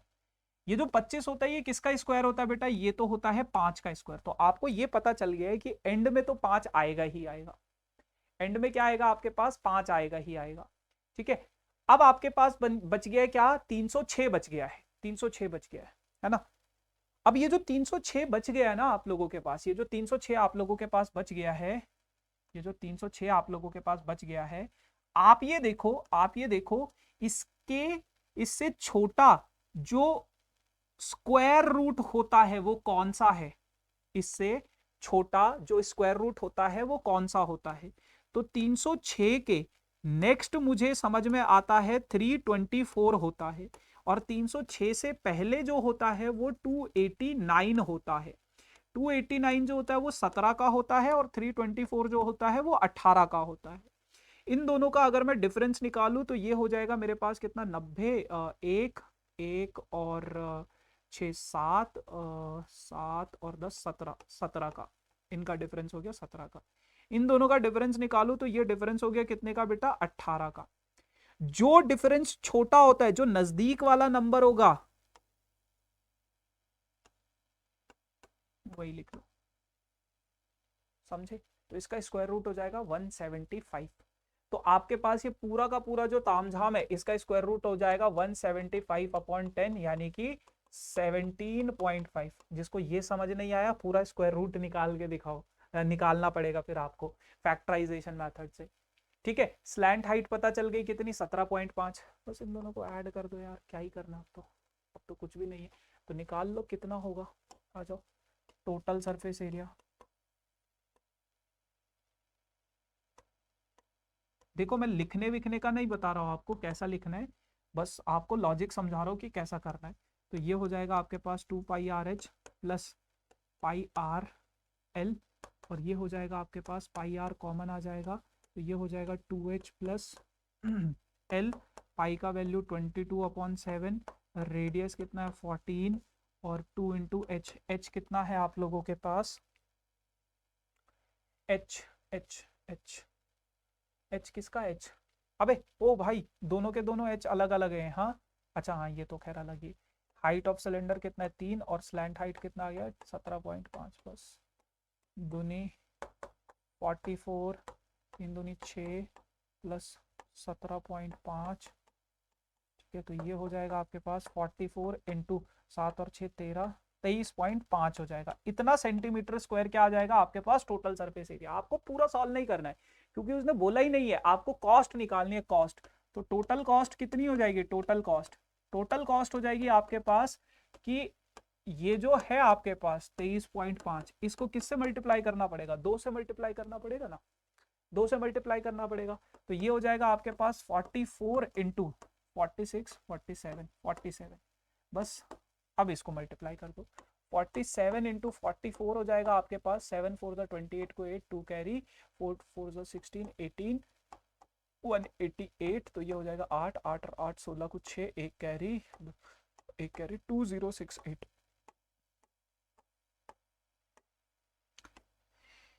ये होना चाहिए 2068 रुपीज। ठीक है जी, चलो अब हम पहुंच गए हैं अपने आखिरी पड़ावों पे, है ना। एक स्टैटिस्टिक्स रह गया और फिर एक प्रोबेबिलिटी रह गया, और फिर आपके पास 5 एमसीक्यू क्वेश्चन भी है। कमर दर्द हो गई भाई खड़े खड़े। चलो, the frequency distribution of a agricultural holdings in a village is given below, find the model agriculture. Mod निकालना है, मॉड। तो देखो मॉड का बहुत सिंपल सा फॉर्मूला होता है, साधारण सा। मॉड आप लोगों के पास क्या होता है? L plus F1 minus F0 divided by 2F1 minus F0 minus F2 into L क्या होता है, lower limit of model class. और लोअर लिमिट क्या, मॉडल क्लास क्या होता है, जिस क्लास की सबसे ज्यादा फ्रीक्वेंसी होती है वही क्लास मॉडल क्लास कहलाती है। Lower limit of model class कितना हो गया बेटा, 5 हो गया, कंटिन्यूस है ना, 5 हो गया, plus F1 frequency of model class F1, इससे पहले वाला F0, इसके बाद वाला F2। तो F1 कितना हो जाएगा 80 माइनस F0 कितना हो जाएगा बेटा 45 हो जाएगा। 2F1 यानी कि 80 इंटू 2 160 हो जाएगा, माइनस 45 माइनस F2 कितना है 55 है। और H यानी कि साइज कितना है, कितने कितने का गैप है, 2 2 का गैप है सब में। चांद तारे तोड़ लाऊं, 35 हो जाएगा ना, 40 45 है, 35 होगा ना भाई, 50 हो जाएगा ना। 160 45 और 55 ये हो जाएगा आपके पास 60 100, तो ये हो जाएगा 60। 2 से कट करोगे 30, 3 से कट करोगे 3 1 जा 3 और 3 1 जा 3 अगेन और 2 0 2 0 3 6 समथिंग ऐसा सा बचेगा 10। तो ये आ जाएगा आपके पास 5 प्लस 1.16, तो ये हो जाएगा 6.16। इतना आपके पास मॉड आ जाएगा, ठीक है, 6.16 या राउंड ऑफ करके 17 भी लिख सकते हो आप इसको, ठीक है जी। आ जाओ, the following table weekly wages of a worker, the frequency of class 49 to 52 is missing, ठीक है। The mean of the following distribution is 47.2, mean they रखा है आपको, फाइंड द मिसिंग फ्रीक्वेंसी। सबसे पहले XI निकालो, XI कैसे होगा, इन दोनों के बीच का जो है कितना है 41 है, 41.5। ओ कैलकुलेशन है भाई इसमें, मैं तो नहीं करूंगा, ठीक है। दोनों को ऐड करो और 2 से डिवाइड करो, दोनों को ऐड करो और 2 से डिवाइड करो। जहां पे ऐसी कैलकुलेशन आ जाती है अपन तो हाथ खड़े कर लेते हैं भाई, क्योंकि देखो ट्रिक होता, लॉजिक होता, मैं डेफिनेटली आप लोगों के साथ कुछ शेयर करता है ना, जैसे मैंने स्क्वायर रूट या स्क्वायर निकालने का किया यहाँ पे। सो सॉरी गाइस, सबसे पहले XI निकालो, इसका इसका इसका इसका इसका, ये XI आ गए। इन सभी को अगर मैं ऐड करूं, सम ऑफ FI है, ये नहीं है, ये FI है इसका, ये इसका FI है, ये इसका FI है, ये इसका FI है, ये इसका, इन सभी को अगर मैं ऐड करूं, इन सभी को अगर मैं ऐड करूं तो वो ये बन जाता है, ठीक है। अब आप कर लो DI निकाल लो, DI का फॉर्मूला होता है XI माइनस A। तो आपने क्या किया, जो मिडल वाली टर्म है उसको A मान लिया, है ना, उसी को तो assumed mean method, assumed mean हमने मान लिया इसको मिडल टर्म। तो अब अगर मैं इसको माइनस करूं, -6 बचेगा, यहाँ पे -3 बचेगा, यहाँ पे 0 बचेगा, यहाँ पे 3 बचेगा, यहाँ पे 6 बचेगा। आप किसी भी मेथड से कर सकते हैं इसको, जरूरी नहीं है यही मेथड। फिर मैं UI भी निकाल लेता हूँ, UI क्या हो जाता है DI अपॉन H। H कितना है, जितना इनका गैप है, 3 3 का गैप है, 3 3 का गैप है। तो ये आ गया -2, मतलब -6 को 3 से डिवाइड करोगे -2, 3 को 3 से डिवाइड करोगे -1, 0 को 3 से, ये हो गया। अब ये मल्टीप्लाई ये उतना होगा, ये मल्टीप्लाई ये उतना होगा, ये मल्टीप्लाई ये उतना होगा, F मल्टीप्लाई 1 इतना होगा। ये आ गया आपके पास FI UI का सम, ये आ गया आपके पास FI UI का सम। अब मीन आपको दे रखा है, मीन आपको दे रखा है कितना है 47.2, A आपके पास इतना है, H आपके पास इतना है 47.2। ये सब मैं इसमें बेटा आपकी हेल्प नहीं कर पाऊंगा कैलकुलेशन में, क्योंकि ये करना ही पड़ेगा इसको, इसमें कोई ऐसा नहीं है कि ऐसा कर लो वैसा कर लो, सिंपल कैलकुलेशन है, calculation you have to do by yourself, है ना। कैलकुलेशन वाला पार्ट आपको देखना पड़ेगा, F की वैल्यू 44 आ जाएगी, ठीक। कोई लॉजिक होता, ट्रिक होता तो डेफिनेटली मेरे को बहुत अच्छा लगता, शेयर भी करता, बट है नहीं। Now calculate the median, median निकालना है। तो मीडियन के लिए सबसे पहले कॉम्युलेटिव फ्रीक्वेंसी 7 17 27 47 57 और 15 कितना हो जाएगा 62 72, और ये कितना हो जाएगा 80 हो जाएगा। अब सबसे पहले आपको क्या करना होता है, n/2 निकालना होता है। n कितना है आपके पास, जो वो लास्ट टर्म आया है 80, 80 अपॉन 2 कितना हो जाएगा 40। अब 40 से बड़ा नंबर कौन सा है, 40 से बड़ा कॉम्युलेटिव फ्रीक्वेंसी कौन सी है, 40 से बड़ी कॉम्युलेटिव फ्रीक्वेंसी ये है 47, ये। तो ये हमारी क्या हो जाएगी, मीडियन क्लास हो जाएगी, मीडियन क्लास। अब मीडियन का फॉर्मूला क्या होता है बेटा, मीडियन इज इक्वल्स टू क्या है, l plus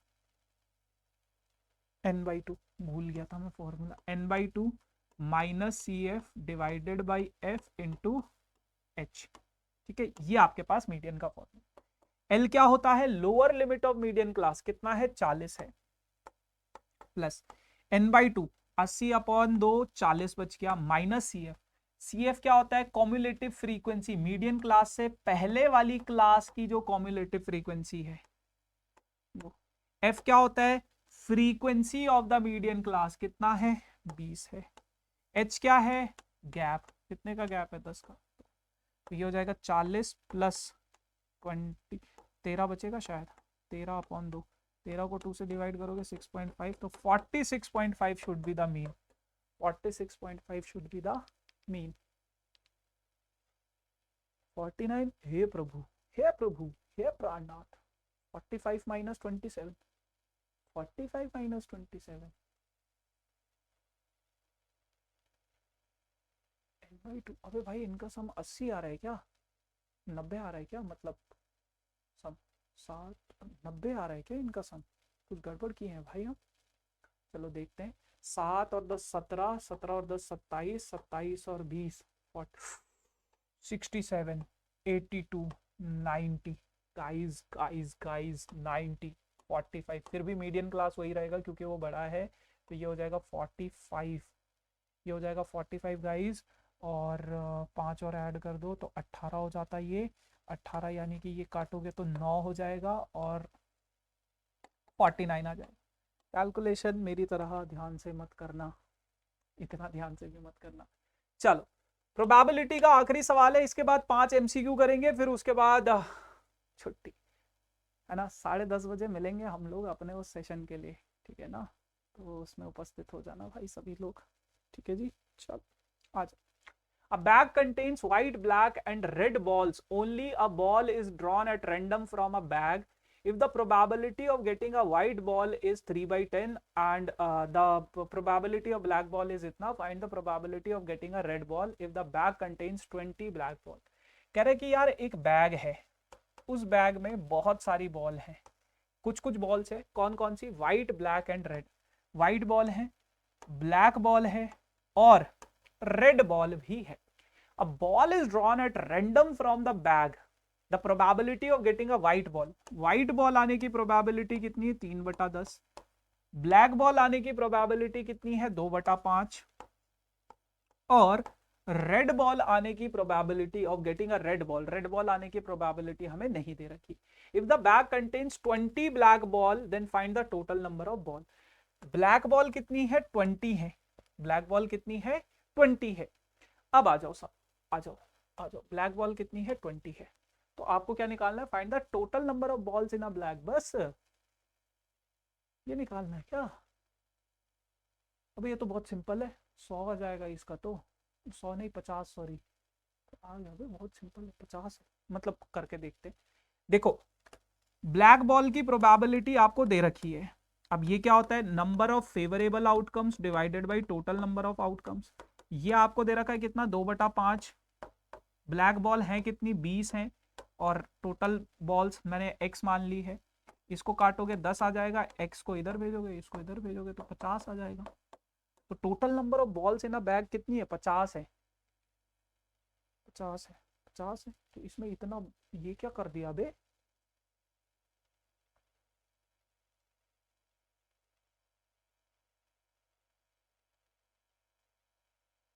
getting a red ball की प्रोबेबिलिटी निकाल दी। अब रेड बॉल की प्रोबेबिलिटी ये क्या है, मतलब भाई मैंने सही किया, a bag contains a white, black and red ball only. A ball is drawn at random from a bag. If the probability of getting a white ball is 3/10 and that of a black ball is 2/5, then find the probability of getting a red ball if the bag contains 20 black ball. क्या है इसमें, ये क्यों किया है लेकिन इन्होंने, white ball की प्रोबेबिलिटी जो है और रेड बॉल की प्रोबेबिलिटी जो है वो सेम है, तो ये सब क्यों कर दिया है लेकिन भाई, मतलब ये तो बहुत पता नहीं क्यों किया है आई डोंट नो गाइस। चलो जी, एक केस स्टडी सवाल है, उसके बाद हमारे पास 5 एमसीक्यूज आएंगे। अरे कितने सवाल है, अभी थक गया हूँ, बैठ जाता हूँ, बैठ के रीड करूंगा इसको। कह रहा है कि एक सर्कस कंपनी है, परफॉर्मर्स वो पुट शोज, ऐसा ऐसा सा कुछ बोल रहा है, एक टेंट बनाया है।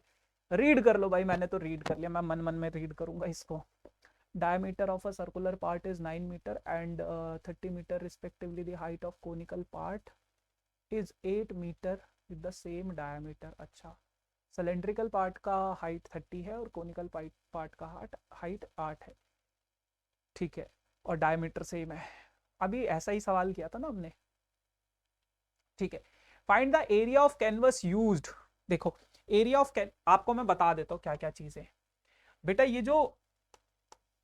ये है, इसका हाइट आपको दिया गया है कितना, height of conical part, height of conical part is 30 और डायमीटर कितना है, height of conical part is 8, diameter is what, if the height and diameter, height is 9 and diameter is 30, height कितना है 9 है, diameter कितना है बेटा 30 है, और कोनिकल पार्ट का जो हाइट है that is what, that is 8, that is what, that is 8। तो ये जो कोनिकल पार्ट है, ये जो कोनिकल पार्ट है ये 8 है बेटा, तो ये कितना हो जाएगा 15 हो जाएगा, 8 का स्क्वायर, स्लैंट हाइट निकालना जरूरी है, तो ये हो जाएगा आपके पास 17 आ जाएगा जहां तक मेरे को लग रहा है। 64 प्लस 15 का करोगे 225 आएगा, तो 9 8 289, हाँ 17 आ जाएगा। स्लैंट हाइट आपने निकाल दिया कितना 17। अब आपको टोटल कैनवस का एरिया निकालना है, कितना कैनवस लगेगा उसमें। तो बेटा बहुत सिंपल सी बात है, curved surface area of cylinder, curved surface area of cone, तो पाई आर कॉमन है, 2h प्लस एल, पाई का वैल्यू 22/7, रेडियस कितना है 15 है, हाइट कितना है आपके पास किसका, सिलेंडर का 9, कोन का स्लैंट हाइट 17।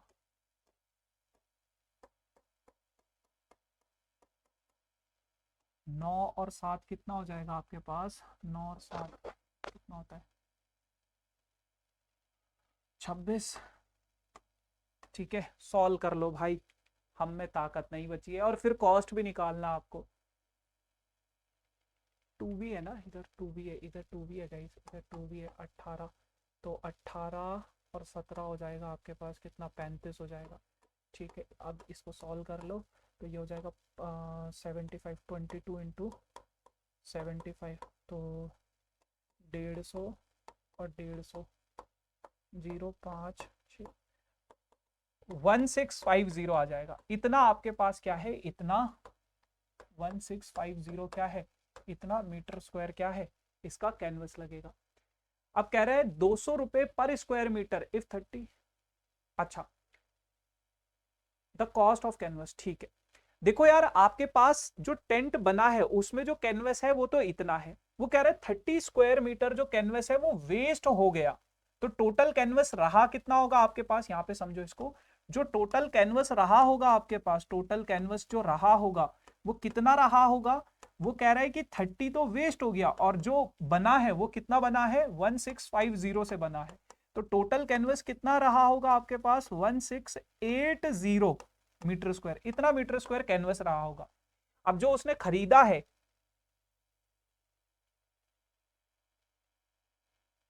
हाँ अब जो उसने खरीदा है, अब जो उसने खरीदा है 1 मीटर स्क्वायर का, 1 मीटर स्क्वायर का कॉस्ट कितना है बेटा 200 रुपए है, तो जो उसने खरीदा है इतना उसने खरीदा है, इतना अगर उसने खरीदा है तो कर दो 200 से मल्टीप्लाई, 0 0 0, 8 टू 16 को 6 1 कैरी, 6 दूनी 12 13 को 3 1 कैरी, 2 और 1 3, 336000,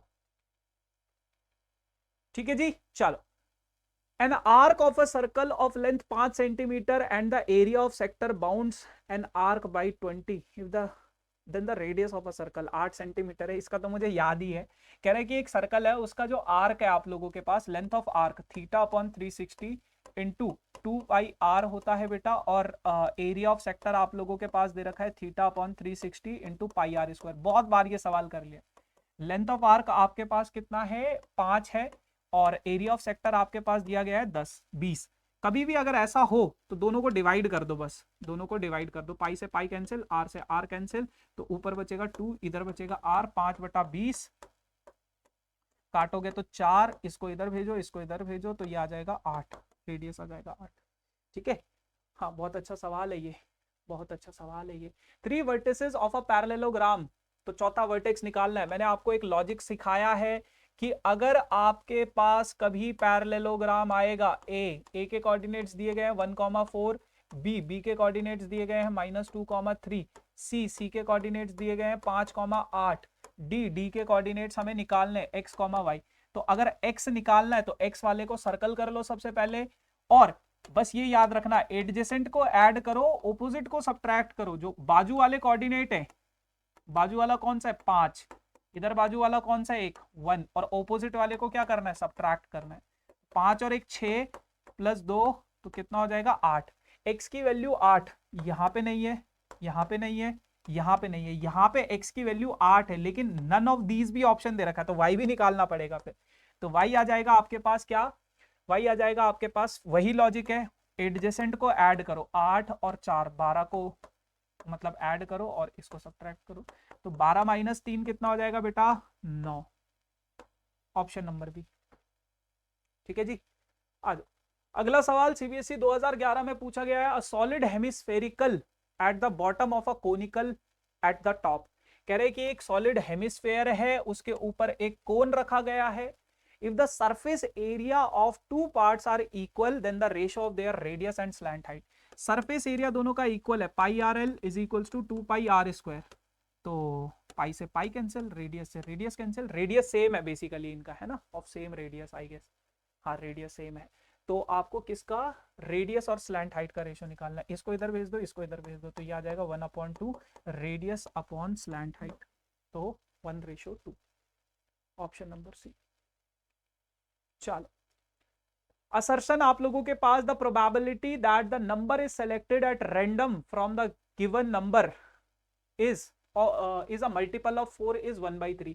1 से लेके 15 के बीच में 4, 8, 12, तो ये 3 नंबर है, 3/15, यानी कि कितना हो जाएगा प्रोबेबिलिटी 1/5 होना चाहिए। गलत है, असर्शन गलत है, तो सीधा सीधा option number D, assertion is false, assertion reason is true, है ना, हाँ ऑप्शन नंबर डी। ठीक है, आखिरी सवाल है, इस सवाल का आंसर आप लोग मुझे कमेंट सेक्शन में बताएंगे, है ना, इस सवाल का आंसर आप लोगों को मुझे कमेंट सेक्शन में बताना है।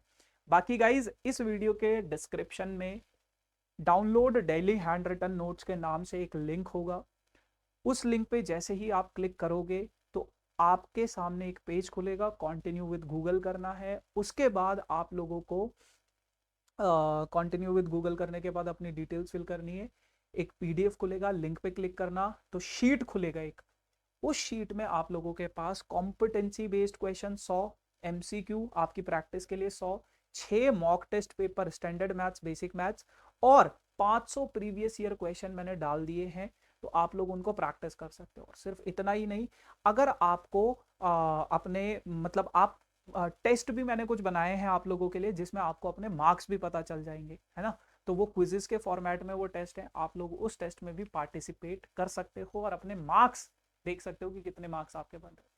ठीक है जी, सो ये सारा मटेरियल बिल्कुल फ्री ऑफ कॉस्ट है, मेक श्योर कि एक्सेस जरूर कर लेना। बाकी यस गाइज, ये मेरा इंस्टाग्राम आईडी है, किसी को कनेक्ट करना हो पर्सनली, कोई क्वेरी हो तो आप लोग कर सकते हो।